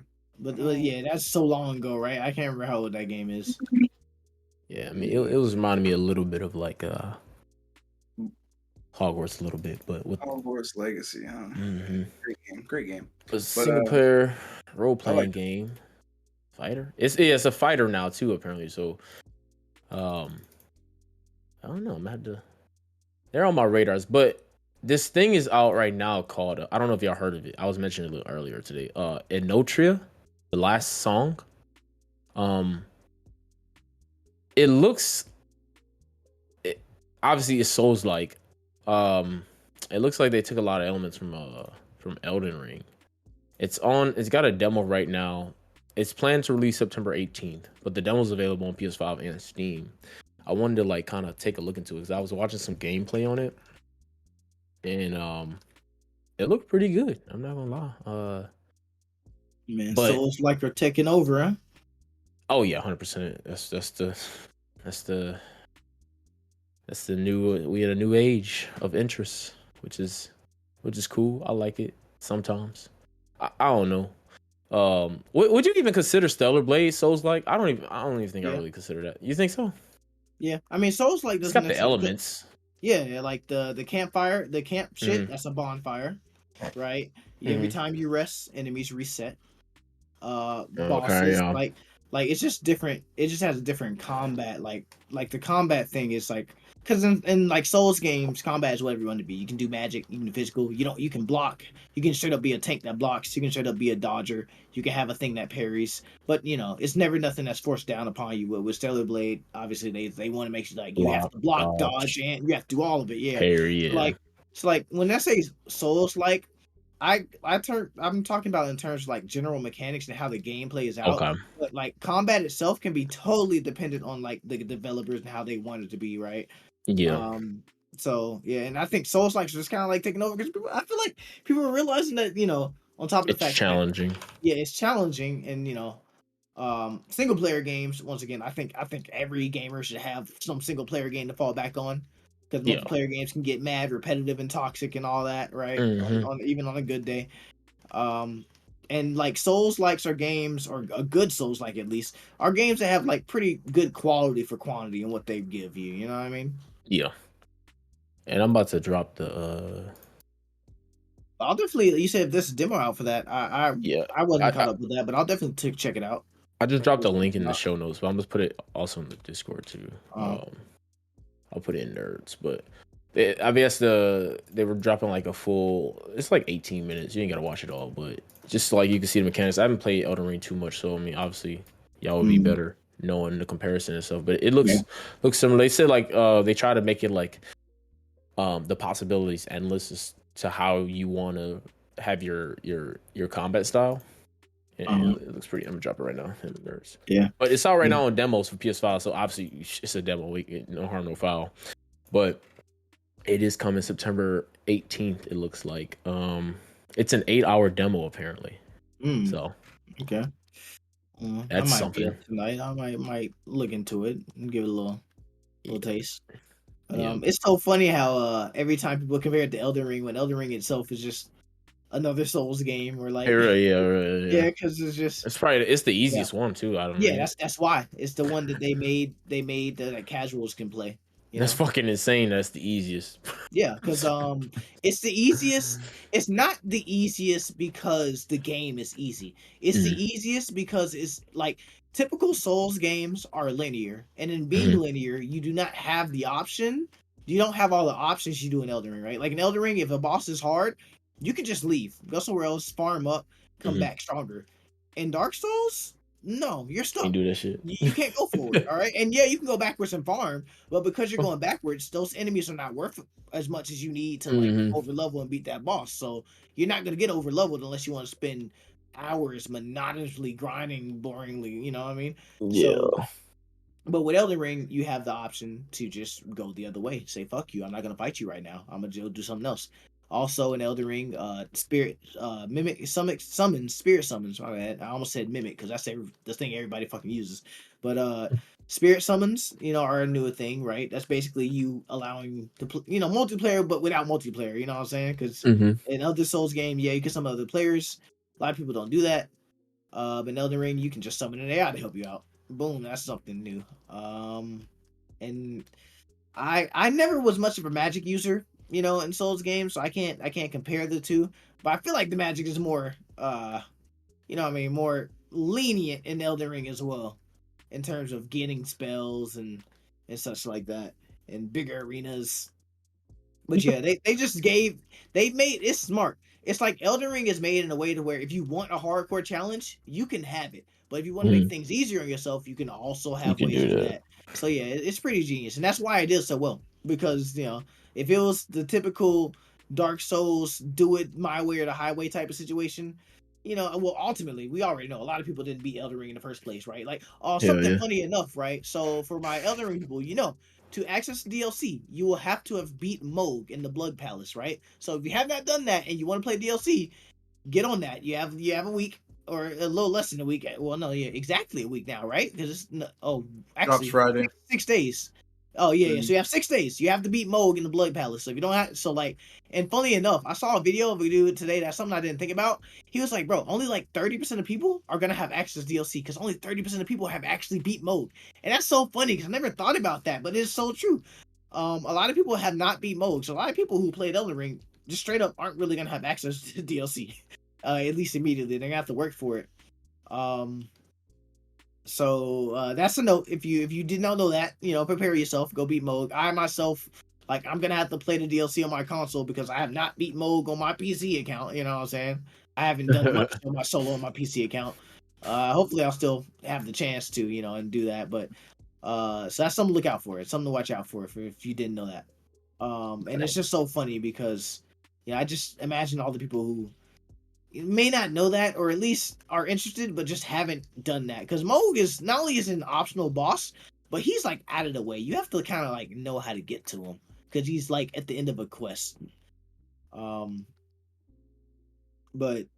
yeah, I think it's gonna be pretty great, and like it's pretty crazy how the DLC is priced at $40, and no one's complaining about it because we know it's gonna be worth it, right? With the value we get out of that, and like I know there was an event today that I didn't get to fully watch. I don't know if I hope they revealed some more things about Shadow Erdtree, but I didn't stay long enough to see.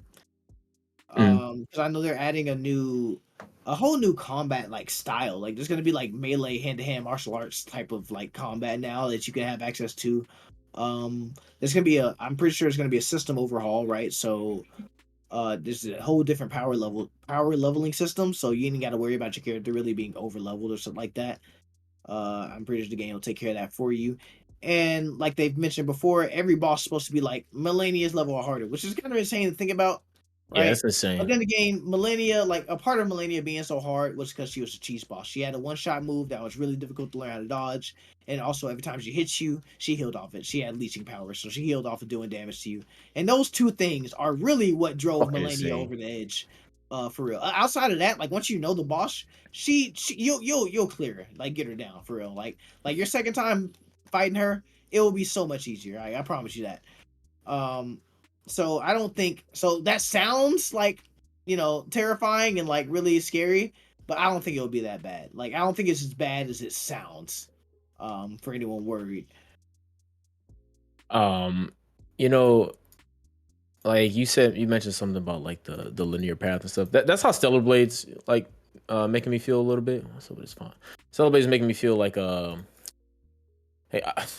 The game's really good. I do like how challenging it is too. Honestly, I mean, it's not something like that you can just come into and just like Yeah. You got to learn the boss's moves, and I like that. I mean, it's not obviously it's not nothing as like challenging as like a true Souls game, but it is pretty challenging. And you do have to learn those bosses move sets. It doesn't take too long to learn them though. But this last one I'm on right now, I don't know if this is the last boss. I hope it's the fucking last boss because these bosses, dude, you saw me, bro. 3 back to back to back. And they all whooping my ass, bro. It's definitely satisfying beating them because Rain heard me locked in. I was fucking silent. Ramsey in my ear pissing me off. You didn't dodge that. Shut the fuck up. Backseat gaming, nigga. Goddamn, bro. I hate when niggas do that shit. I thought you said you like backseat gaming in them situations. You don't want that shit on. Bro, that shit be pissing me off. Niggas like, he's like, it's so easy. I'm like, nigga, you ain't even got the game, bro. Niggas not playing. It's like, bro, it's like when everybody was in Kai chat. Just do this, bro. I'm like, shut up. Y'all niggas not playing, man. Like, this shit get on my nerves. When you complete it, you get that huge sense of gratification. Hell yeah. I mean? Hell, that's how I felt when I finished this fucking raid in Destiny, man. I was like, holy shit, it finally, I did that shit, Hell yeah. Even though I didn't I wasn't even disappointed that we didn't beat contest mode because it was just that difficult. And but I'm proud that I finished it, Hell yeah. No, I'm definitely getting that satisfaction in Hellblade. And that's what I said, it doesn't have the best story. The story's not bad, but it's nothing. It's just a bland story. It's nothing it's predictable. It's like, okay, well, you can definitely see where the story's going from the first point. I don't think that's the purpose of the game. Obviously, this it's not story based. But don't get me wrong. I was telling Striker, I was like, it's not a Ronin. It's not like it's all over the place. It's definitely very linear. Hey, we here. That's what I was saying. It's probably better than Ronin. At least it's better than Ronin. No. Yeah. It's a better story than Ronin because the pacing is you know where the story's going at least. Like with Ronin, you just pissed off because you know where the story's going. You're not supposed to know where the story's going, but you do. So you pissed off Ronin on that one. But with this one, you know where it's going. It's very it almost reminds me of Horizon because it's got the same kind of plot. It's basically like this alien race, the android race, right? Which is created by humans. Android turned on to humans, this and that. Now, you got they call it Mother. It's like a Mother Teresa type. It's a robot, right? It's just this AI. AI is taking over the world, right? So that's the whole plot of the game, really. But what's making the game so satisfying is just it's so fucking fluid. You're gonna see it when you play it. It's just so fucking fluid, and it's addicting. It's like everything you collect, addicting. How you fight, addicting. The skill tree is vast, but it's not overwhelming. It's not too much. I like the fact that you have one weapon and you just upgrade that one weapon. So that takes out a whole factor to worry about. You don't have to stress about, what's the best build, this and that, because you really have only your exosuits, which gives you different abilities, and then you have your upgrades on your kits, which makes it easy to focus on, just playing the game. And that's why I said I was going to do a new game plus run, because the game is just really addicting to play, and it's so fluid. You just want to fight. And so when you fighting these bosses and you beat them, it's just satisfying. It's like, oh my God, thank God I fucking beat this bitch. A little side comment on that. I think that's great because I think one of the things that plagues gaming is best build. They're all over it. Sometimes it's necessary, right? In Destiny's case, I understand if you're playing in high-end PvE content, if you want to know what the best damage loadout is for a boss or something, that makes sense, right? Everyone's going to use swords on Hell Finale. That just makes sense. It's just the best thing to do. But in terms of just always having to use meta loadouts, it makes games boring. And with a single-player game, especially, because it's bro, you're a single-player game, you have the chance to play it any way you want, because you don't have to deal with the bullshit of someone using meta loadouts on you. So I think it's great that they encourage you to play the way you want to play over having to play this way or that way. I think that's something games should encourage more often because metas and shit is just, it makes games stale. It makes them boring. Hell, that's the reason I got out of Overwatch, counter swapping and metas. It was it's boring. I don't want to play against the same heroes every game. I don't want to just hey, I'm shit out of luck because the character I like to play is just D tier. That feels awful. You know what I mean? For the characters, loadouts, weapons, and it's nice to know that that's not something you have to deal with in a 100%. Right? It definitely is. Games, right? A lot of people do it in single player games. It's so unnecessary. It is. And it's just so refreshing to just sit down and just play a game, It's and then one thing I think that's making the game great, because Rain was asking about it on my stream, it's the background music. The background music is so fucking chill that it's it's almost as if you're putting on low. I like that. Huh? You said what? I did peep that. I was listening to that background music when you're playing. Right, it's soothing. And then when you fighting the boss, it soothes you down. It calms your heart rate. So it's you're not too amped up and you can lock in. Whoever made the fucking OST for this shit is just oh my God, this shit is fire. Great job on the soundtrack. That's definitely gonna get some type of awards on their soundtrack alone. It was phenomenal. I'm just going down my list since I do have it pulled up anyway. I do want to point out some negatives, and this is what I was talking about, like the cumulative of like why I took off 1 point, because it's not too big, but it's still there. And one thing that's very annoying, and when you play it, you let me know if it's just me or if it's just me or I'm right. Okay, so it's like Eve is she's a very jumpy character. She's obviously she's fluid in combat, so she moves very fast. So it's not a problem. It actually is it benefits you in combat and getting point A to point B faster. But when you're trying to platform, because this game I would say there's a lot of platforming in this game, it throws you off. So you're trying to land on, like, say you're trying to land on something that floats to get you to like a higher level. You can over jump it so easily because she's just she's what's a good word for it? She's just she has a lot of she's very mobile, right? So you'll kind of overestimate a lot of stuff because of how mobile she is. And then with the swimming is terrible in the game, and I'm so glad I'm not on that fucking planet anymore fucking swimming. But the swimming is terrible in the game. You get stuck on a lot of things. The responsiveness on the controls are a little wonky when it comes to swimming, but you don't do too much swimming, and it's not really imperative to anything that you really do. It's just kind of like getting underwater to grab a key to unlock a door or some shit. But swimming is off. Obviously, we talked about the story. The compass throws you off because if you don't have the accessibility settings to where the compass is always on, you're gonna be kind of just pulling up your map when you are in those open world scenes. You're going to be pulling up your map every 2 seconds. So I feel like they need to kind of like tweak the compass a little bit in that. Sometimes you can't skip the dialogue, which makes it very annoying. Or when you're able to skip the dialogue, you have to go like phrase by phrase or conversation by conversation. And so that gets a little tedious, just kind of going through all that when you're trying to get to another point because you died or some shit. Another thing is when you die, you get sent back to the rest point. Yeah, that's like a Souls thing, but that shit gets annoying when you got to take an extra minute to get back to the boss just to skip to get back into the fight. It's just extra time that could be slapped off. But just if I say I want to revive, just put me here because I'm gonna walk here anyway, or give me the option to choose go back to the rest point or just spawn right back on the boss, because you can go back to a rest point and go farm, previous battles if you want to. It wouldn't really do good, like you said, because of the XP, but you can. Probably legit negative because in Souls games, typically there's always a bonfire right outside the boss, so you don't have to go far. You can just go. Yeah, and that's what I'm saying. If it is far, then there's no enemies in between there, so you just walk there. And that's really annoying to kind of just walk back. That's what made me even more frustrated about dying because I'm like, fuck, like the dying is fine. I'm like, God, I gotta make this fucking minute walk back to the boss. That's annoying. It's just eating up too much time. Like I said, the platforming needs some work. The auto lock system.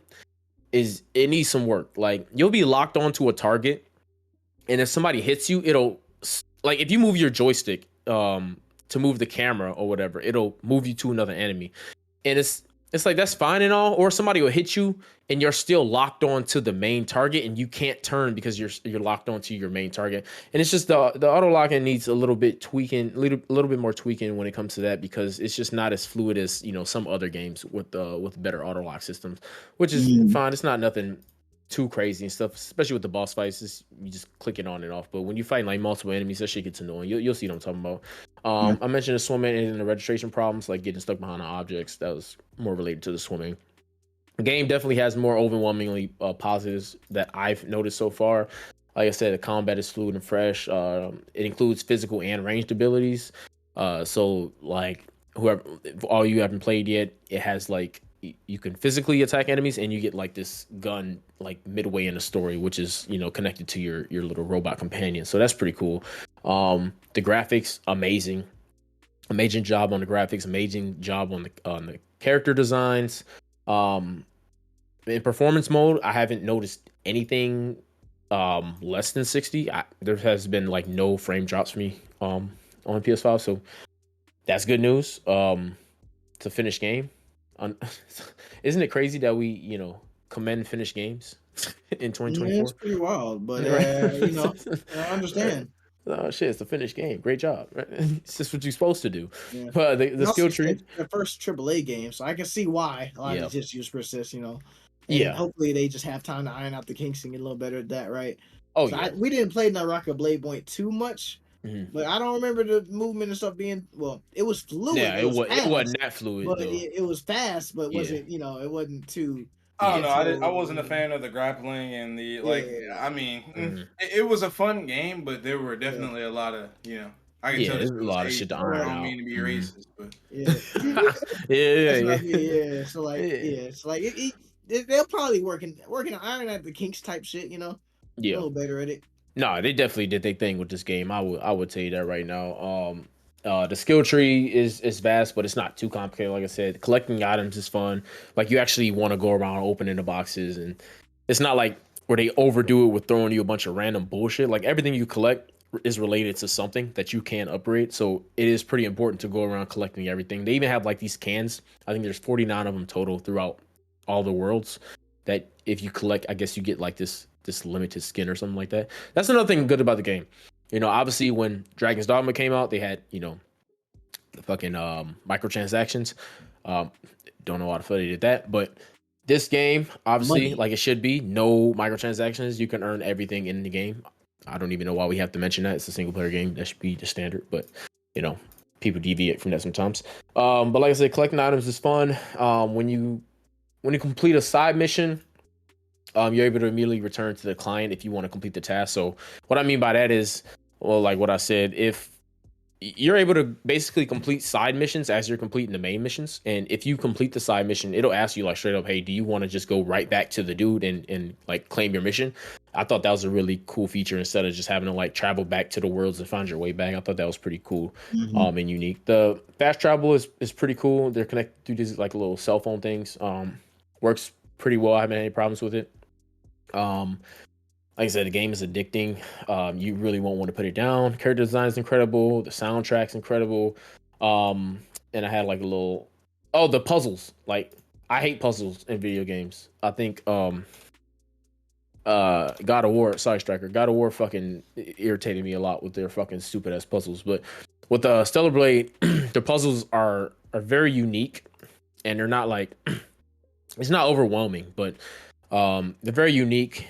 As you progress through the game, the puzzles get, I wouldn't even say more difficult, but they change up. It's not just doing the same thing over and over and over and you're getting annoyed and it's getting like very tedious. And so they change it up, and I respect that. And it's not hard, it's not rocket science or anything. It's just a lot of it is just paying attention to your environment, finding a key here, or they got like some brain games and such and so on and through the puzzle. So I thought that was pretty cool. But that's just my list of positives and negatives so far with the game. I think I'm 20 hours in. I think the game's only about like average 20 to 24 hours completion for the main storyline. So that's why I'm pretty sure this is the final boss for me.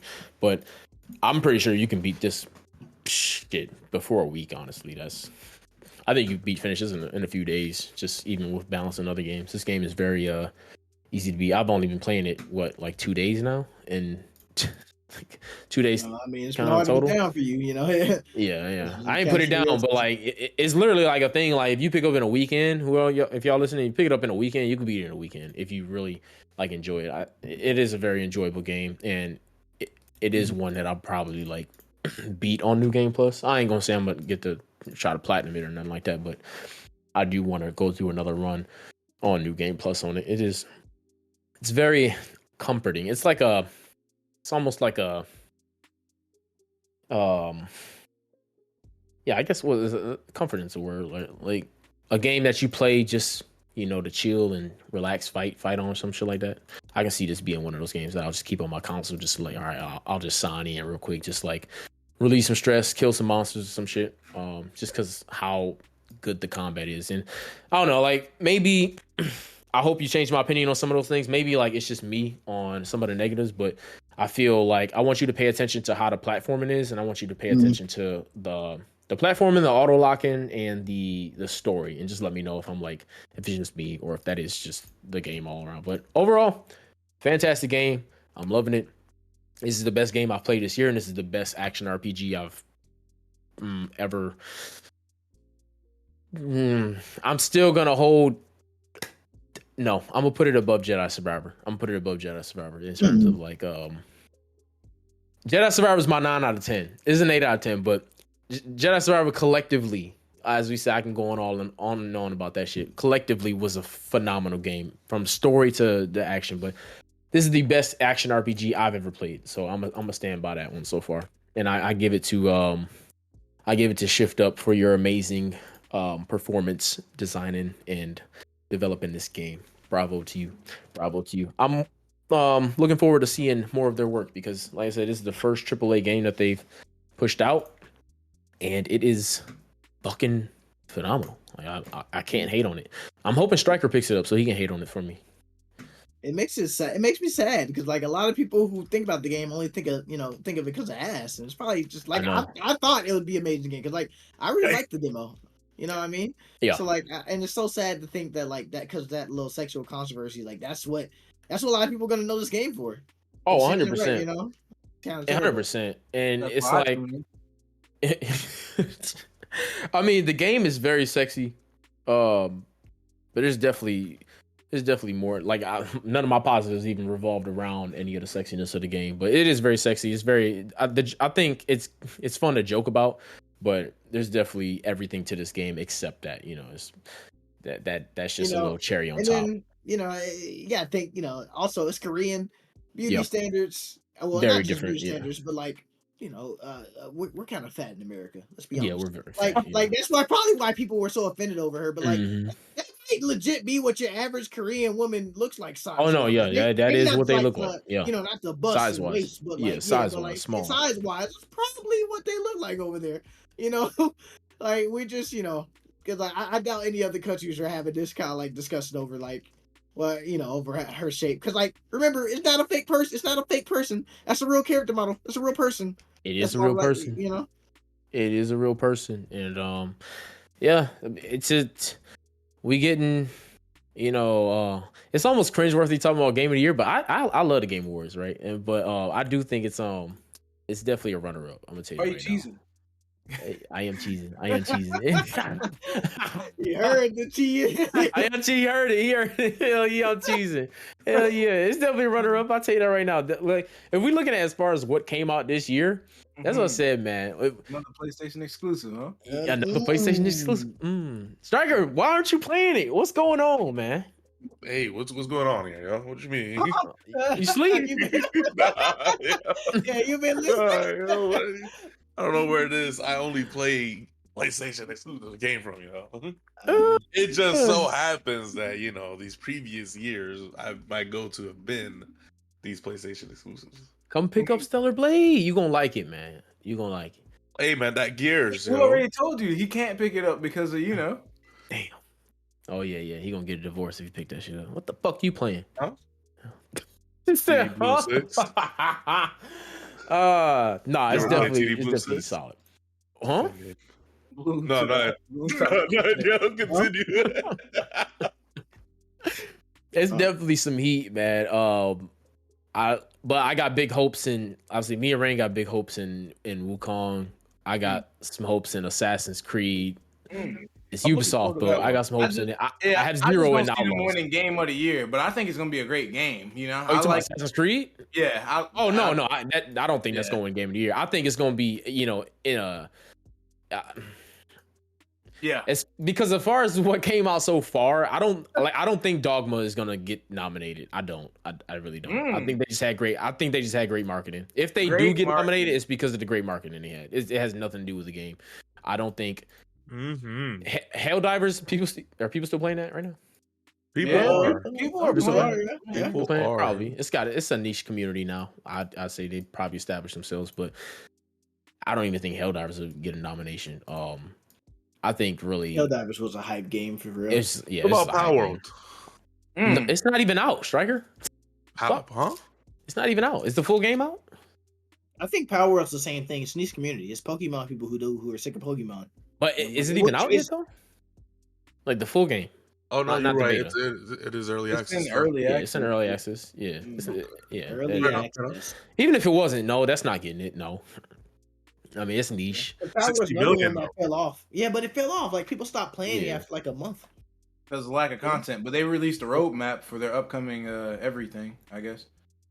I don't know if you looked at that, Stryker, but they did do that. I did see it. Yeah. I just don't remember it off the top of my head. They've been doing a lot of updates to it, and they showed the bigger map that they're gonna bring into the game, which like what we currently have is only a quarter of the size of what that map is actually gonna be.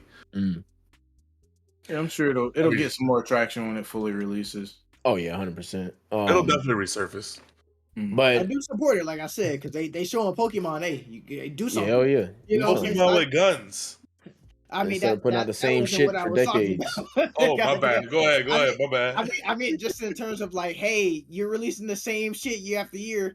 This new development we never heard of released like the same concept, but with actual new things for us to delve and get into. And so I support that because it's giving Pokemon competition. Pokemon didn't even have any real competition before the Power World, for real. You know, they didn't. So I appreciate them competing with the big dog, showing them, hey, you know, you may be king, but that ain't permanent. No, it's a fact. But yeah, I mean, there's some heat coming out later on this year. We got Wukong coming up. We got Phantom Blade Zero still coming up. We got Assassin's Creed. We got fucking Star Wars Outlaws. Star Wars Outlaws. I'm gonna tell you right now, that shit is no what? No, as in that shit not gonna be a good game. I'm gonna say it right now. I'm gonna still pick it up because I'm the problem, but it's not gonna be a good game. You know, hey, that's the first step. It's admitting it. I'm the problem. I'm gonna pick it up. That's it. I'm ugly and I'm proud, okay? Life is Strange is coming out. You know, we're not talking about a competition with that, but I think that's gonna be a cool little chill story player game to play. Yeah, people who likes Life is Strange will definitely fuck with it, probably. It's a solid series if you're into that sort of thing. But definitely the competition, I'm thinking Stellar Blade, Wukong, and Assassin's Creed. If somehow Ubisoft don't fuck it up, I don't know how they gonna do it, but if they don't fuck it up somehow, I do think they're onto something good with this Assassin's Creed. It looks really good. The gameplay looks really promising. Niggas' really only complaint right now is that one of the protagonists is a nigga, and you know I've been seeing a lot of that on TikTok recently too. It shows ignorance. It's Yusuke. Right. It's based off a real person. That's what I'm saying. I'm like, this nigga is a real person, bro. What's the problem? They're like, oh, it was something. They had made like cultural appropriation, and we're just tired of black people being in everything. All right.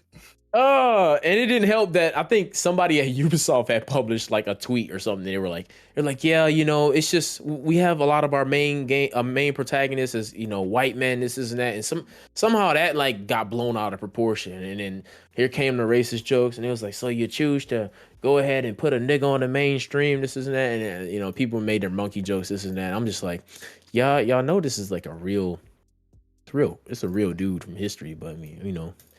Whatever, I guess. Yeah, you know, the agenda. Niggas always got an opinion, man. So, but I think that's still a very small percentage of people who actually like feel that way. I think this game is gonna be great. I hope it's gonna be great.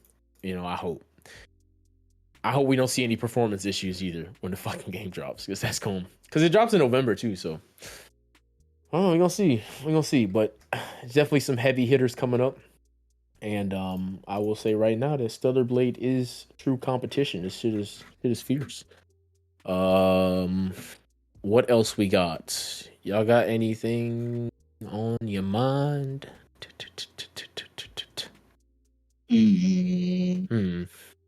Oh, Gears of War. Y'all see that shit? You did see that. I mentioned that earlier. Yeah. Yeah. Oh shit. What's Gears of War? I know, right?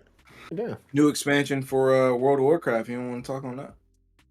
I don't play World of Warcraft, but that's a good mention. Figured you were, you know.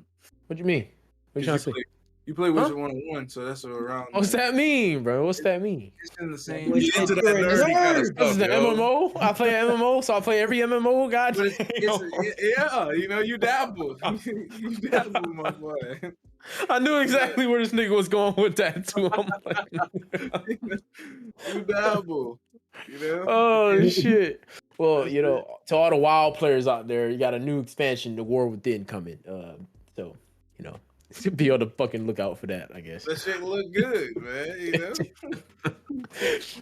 I like the World of Warcraft lore. I watched the movie. I like the movie, you know, but I can't get behind it. I didn't know there was a movie. Y'all should check it out. It's pretty good. A lot of people hate it. It's crazy. A lot of people When did ain't. it I should have come said out? that. 2019, I think. Hey Siri, Uh-oh. when did the World of Warcraft movie come out? This bitch said World War II. Bravo, Siri. Thank you. Hey, aren't we glad we getting ChatGPT integrated into that? Hey, we need it. She needed bad, bro. She been down bad for 14 years, bro. 2016. It came out in 2016. It's pretty good. 2 hours, 3 minutes. Yeah, I was about to say it was already. over. Yeah. So you seen it, Trey? Yeah, the movie was good. I've seen it like 2 times. You wasn't gonna say nothing? See? He wanted to hang me out there to dry. That's what Wait a minute, Striker. I'm about to be on your ass because I played Hellblade for a little bit, and I played it some more when you got off. Bro. I just beat the puzzle with when you got that little village. Come on, bro. I just finished like a 8-hour run on fucking Stellar Blade. All right, I had to take a break off gaming, but I played like an hour into the game. I know why you don't like it though. Why is that? You're impatient. Interesting. You're impatient. Is that what it is? That's what it is. I don't blame you because the shit was fucking with me too a little bit, but that's just the type of game it is. You didn't play the first one though, so you know. I did it. But I mean, I felt like the recap was pretty good. No, it's a great story. Like the bitch is crazy. At any point, it's a mental health story. At any point of the game, did you ever feel like jumping off a bridge?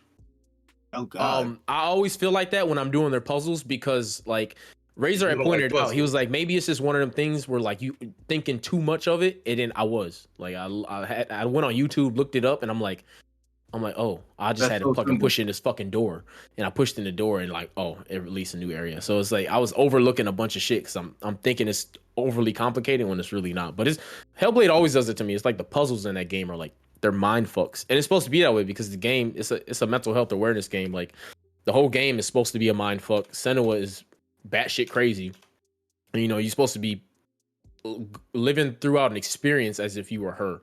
So it's supposed to be captivating in that way. But I mean, I get it. It's not for everybody because it is a very slow paced game. It's not action. Yeah, I get that much of the game. Like the game is not driven by its action or any of like the gameplay of itself. The game is driven by its story and how you know they narrate it, and if you can't immerse yourself into that narrative and like really put yourself in her like in what she's going through and like kind of like really going through that adventure or story with her, you're not going to invest yourself in the game. And that's exactly how I broke down my review for the game. I didn't say the game was ass by any means. No, you didn't. I definitely did say that the game looked better than Outlet or the shitty Sony game and whatnot that they made a show of. Y'all know which one I'm talking about. They're on season 2. I don't actually. I don't know what you're talking about. I think he's talking about The Last of Us. I don't think he's talking about The Last of Us. I don't think he's talking about The Last of Us. I mean, I don't agree. I just knew what his hating ass mind was in it. I definitely do say that. But I mean, he knew the name. Like, nah. I mean, I feel like it'll be a better experience if you watched it. If I have to, if I would, I think if you watched it, you'd enjoy it. Yeah, why are we here? Wait, we're talking about what? The Last of Us or Hellblade? No. Hellblade. If you watch the gameplay, like, because it's only like a 4 to 6 hour story. It's not long, so I feel like you'd enjoy it more if you watched it. By myself, no one talking and whatnot, no one around me, and whatnot, just me focus into that and what story they're telling me. But like, I get distracted easily. So yeah, I mean, yeah. If you get distracted easily, that's not gonna be. You're not gonna grab onto that because that shit is like. That shit be getting a little stressful. I ain't gonna lie. I'd be like, fuck. So I ain't gonna blame you on that one. Your comments on The Last of Us, as always, are wild. But I'm just, 15 episodes straight. I'm just not gonna touch into that again. Okay, I'm just gonna let it be. I'm gonna let that one be. Razor, what was you saying? I was curious as to why he didn't like the game of The Last of Us. We touch on this a lot. He never really explains it. He only got 2 hours in, and I don't know how he doesn't understand The Last of Us because he likes action, and there's a lot of action in The Last of Us. So I don't understand. Yeah, but not the first 2 hours, I guess. No, it's not. Like every game, though, you got to build it up. You have to have the build up. The story should be captivating you alone. The story is ass, yo. They try to. You don't know the story though. You only played 2 hours. You don't know Ellie. OG Ellie and Joel, bro. She could have got curb stomped. Oh my god, damn. You have God kids, man. damn. Does have kids.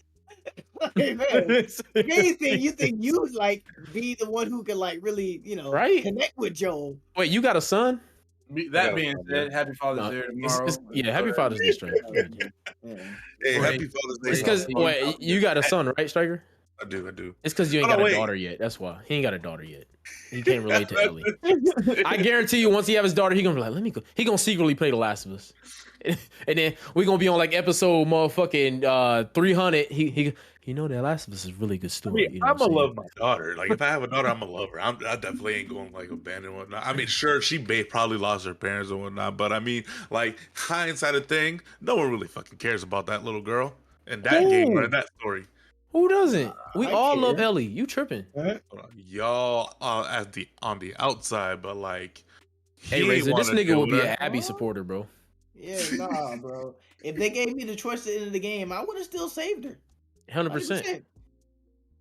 Yeah, I bet you got saved for Like, sure. if they gave me a dialogue to like choose from, do I really want to like help and take her, this little girl, Yes. whatever? I would have said no, and I bet you Yes, that game you would've ended literally right there. went the whole game being her father. She had nobody. You pay Joel for is it. her dad. Joel is basically her dad. Like, yes, when I was in that moment, I was like, Joel, you better kill everybody in this bitch. Like, I was already in tune with the story. Me and the story were one. Like, I didn't care if they gave me the choice or not. Everybody was gonna die in that bitch. So, but I mean, you know, actually, speaking on that, how you think The Last of Us 3 gonna go? Because Neil don't give a fuck, Razor. Well, Abby's still gonna be a main character. Yeah. Do you think it's gonna be he gonna switch it up and do like a type of kind of like a choice based story? No. You don't think so? No. He said, hell no, no power chip. That's not their thing. Especially after how we made them. Especially after he saw how we reacted to 2. They're not giving us no choice. He bro. loved that shit. That nigga. You know how many people would have killed Abby at the end of 2 if we had the choice? That bitch would have been gone. One of them, yeah. That Like bitch would have we been aren't getting gone. a choice. I don't know, because it's like, oh my god, you just reminded me of how much I disliked the ending because of how much Ellie lost. Ellie lost everything, bro. That bitch lost everything. Everything, bro. And her finger, bro. Yeah, so she can't play guitar. The one thing that Can't play reminds her of guitar, Joel. bro. Lost her girl and her baby. They left. They left. No friends. Fucking like, man, I lost Jess. No one cared about him. He just got popped in the face. Never thought of him again. Dog, I'm glad Tommy survived. Thank God, you know what I'm saying? Because like they was dropping everybody left and right. But yeah, I don't know.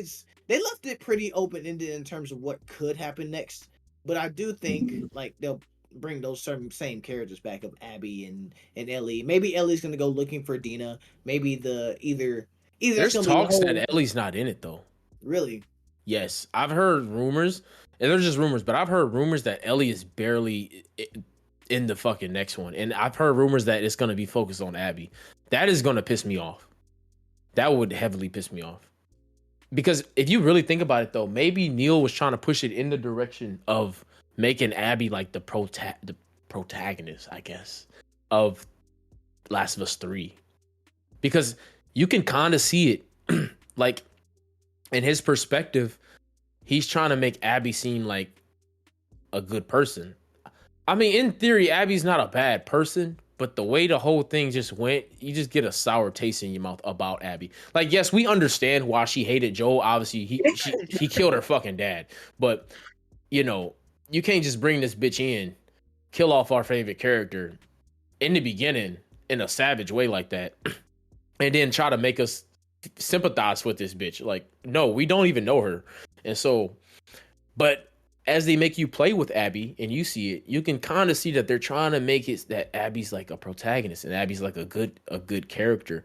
And with these rumors I'm hearing, it wouldn't be so far-fetched if Abby is the main character of Last of Us Part 3.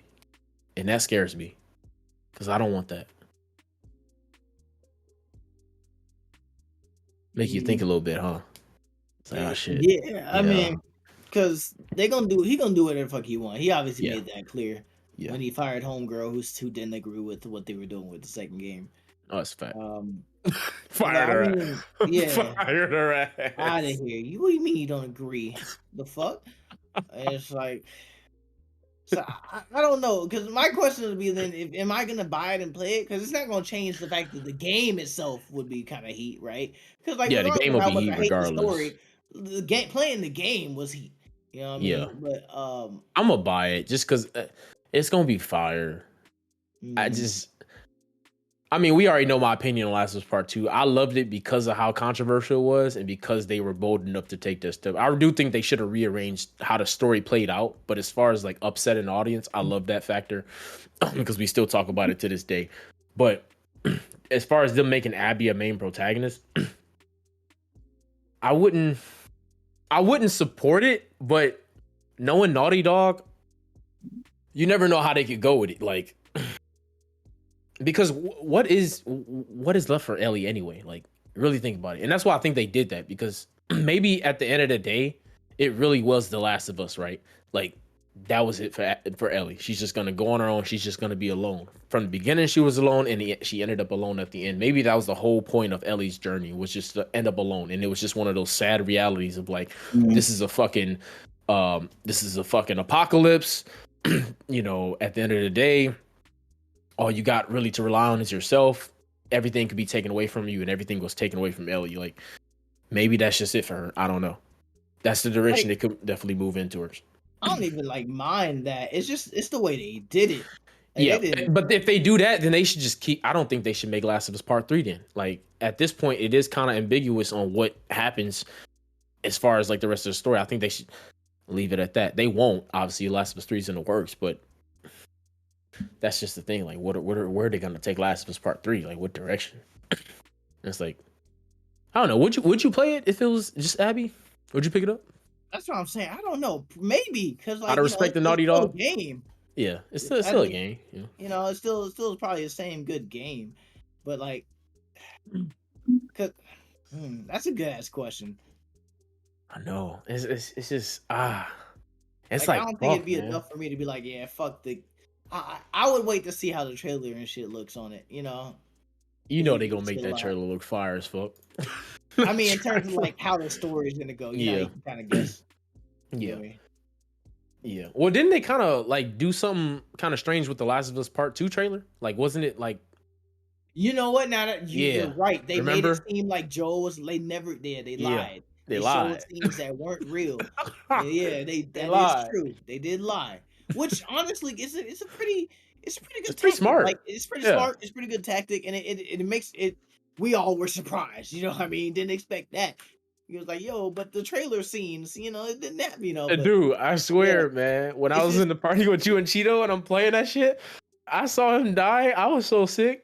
That's how tragic it was. You remember where you were that day. I really do. I really fucking do.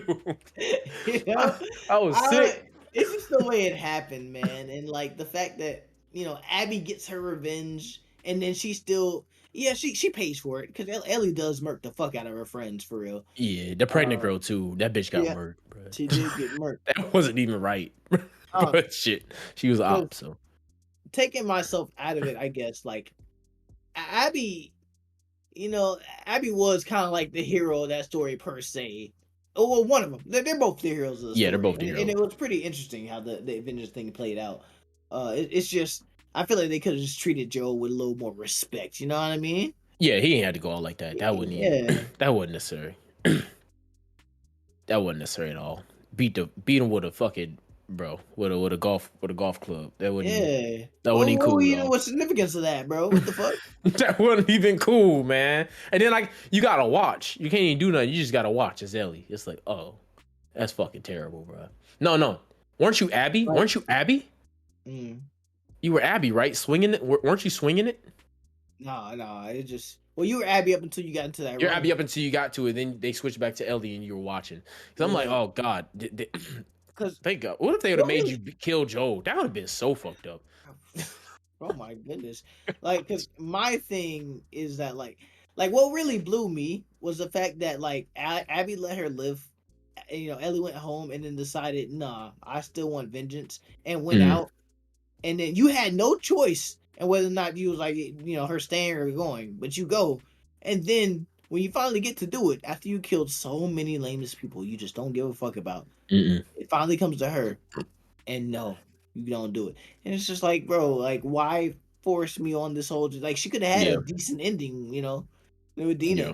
It's just they really fucked Ellie over in the ending. That's what really gets me mostly. Oh yeah, because that is why Dina left home, because Dina was like, "Yeah, you go on that journey. I'm not staying." And then Ellie chose them just to chicken out the last possible second, bro. Yep. You already did all this. Yep. Ellie got the shit end of the stick. She did. And it's on top of the fact that Joel got the shit end of the stick too. His was just a lot shorter. It was a lot shorter. That shit was so fucked, bro. Last of Us is so fucked. God damn it, man. I don't know, Striker. Can't agree with you on that one, man. You had to reassess. Hey, you should make a deal. If you have a daughter, you should play Last of Us. Whether you like it or not, you should play Last of Us all the way through, both parts. Are you getting Ragnarok on PC? This nigga sleep. I guarantee he's sleep. Striker, are you asleep? Ladies and gentlemen, what you talking about? One of our co-hosts is asleep directly on the pod. That's crazy. That's crazy as hell. That's how much he gives a fuck about you. All right, he's asleep. Nigga said he had a tough day, man. They woke him up with gifts. Wait. What is this? Is that who y'all was talking about earlier? Yeah. Here's your gift. Shit sounds nice. Come buy this. I just jumped off the map. But yeah. Oh my god. Closing up, we got Bad Boys 4 in the movies. There's a fifth in the works apparently. Or they're I'm talking ready about it to already. see that. I want to watch that movie. Did you see the fourth one already? We supposed to bootleg it. No, we supposed to watch it legally in the Discord. Yeah. We haven't done it yet. But yeah, we got to do that. Yeah. I mean, shit. Well, it's Saturday. What we doing tonight? Fuck it. Today is Saturday. We ain't doing nothing. I mean, I'm down. Yeah, we could find a link after this. Yeah, let's do that. Lego Batman movie is coming up on Netflix soon. As far as our pop culture category, Hunter Biden has been found guilty on 3 federal felony gun charges. So that's another politician that's now a felon. Bravo. Will serve no jail time because he's rich. Last but not least, there have been reports of men paying over $1,000 for photos to fuse with the King of Lightskins, Chris Brown. As a fellow light skin, Rain, how do you feel about that? That's crazy. I mean, I would personally not pay $1,000 for a meet and greet, but I mean, that's what he charging, and them niggas, they spending their money and they putting it to use. I mean, think about it. That fusion pose is dope. Versus the women that are paying $1,000 and getting their relationships ruined. Yeah, I was gonna say, if we gonna get on the light skins, you gotta get on them too. Don't talk to me. I'm part Chris Brown. I'm breezy. Breezy. Man. And for all of you who don't know, we had this King of Light Skin debate when all of us went on the cruise about a couple weeks ago. Rain didn't think Drake was the King of Light Skin, so we all had a little discussion, real friendly discussion on what we thought was the King of Light Skins. This nigga said Future was the King of Light Skins, and I would say Future. We couldn't agree with that because that nigga's dark. So I don't know where he got that one from. Future's not that dark. That nigga's dark. He's not dark. Crazy. Future's not that dark. Man. Future is not that dark. Why y'all disrespecting Future? What you mean? Why is it disrespectful to be dark? Hold on. Yeah, wait, what you trying to say, nigga? What's going on? He's dark. He's not that Hey, dark. this nigga Future is dark, bro. If we nigga talk dark. about the King of Darkskins, it would have to be Michael Blackson. Why is Michael Blackson the King of Darkskins, bro? That nigga dark. The stream. Yeah. Take that guy out. He woke up. Hey, Nigga is check him dark. out. Good morning. Oh, you up? What's up, Striker? What do you mean? We decided we Hello, recorded this episode 18 now. We recording episode 18. Hello there. You're finally awake. No. You woke up on the back of the Skyrim bus. Oh, you say That guy's Michael purple. Blackson. That guy's purple. Did you call him HiRoller? Hey, if you listen it. The King of Darkskins HiRoller, huh? Hey, yeah, HiRoller. HiRoller is the King of Darkskins. Striker, do you know what Future looks like? Nah, I can't say All I right, do. Google Future. Google him real quick. Wait, you're the outside individual. You know, I'm about to drop a. I'm about to put a picture. Don't drop no picture because that's biased. Fucking. No. You gotta This just nigga is not light skinned. Look at him. Look at him. Wait, so if he not light skinned, if he light skinned, what is Drake? I mean, he ain't. Drake white. White boy. Drake is white. What? Drake is white. What Rick Ross say to him? White boy, we don't want to hear you say nigga no more. Didn't they say that too? Hell yeah. Light skinned niggas can say nigga, bro. They telling Drake he can't. Drake is Jewish. Name a light skinned Jew. Adam Sandler? That nigga's not like you did. Oh shit, that's funny as hell. You know what? Name a light skinned nigga that's had a bar mitzvah. Oh wait. Chris Rock? So you just called Chris Rock light skinned? That's crazy as hell.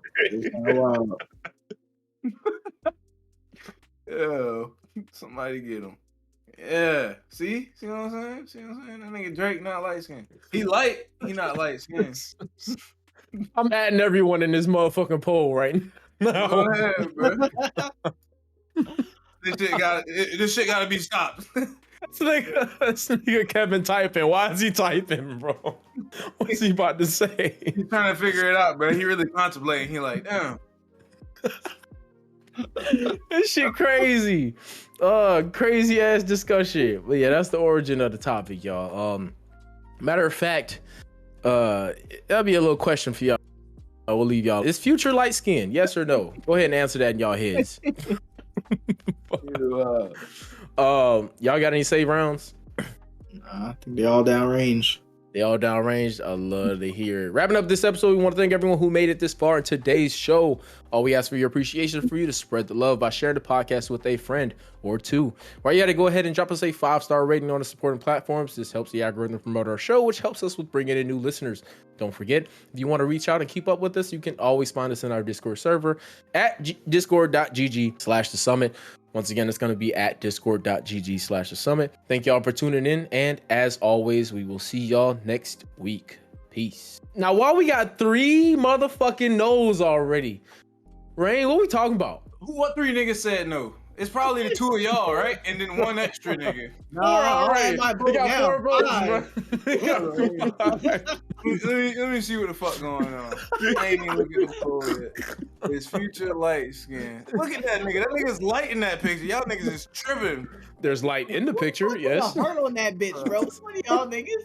Who Kevin? Kevin, bro. You Lopez? Lopez? Wakanda forever? That nigga should not be allowed to vote. Hey, bro, you know that means he knows dark skins, you know? Oh shit, bro.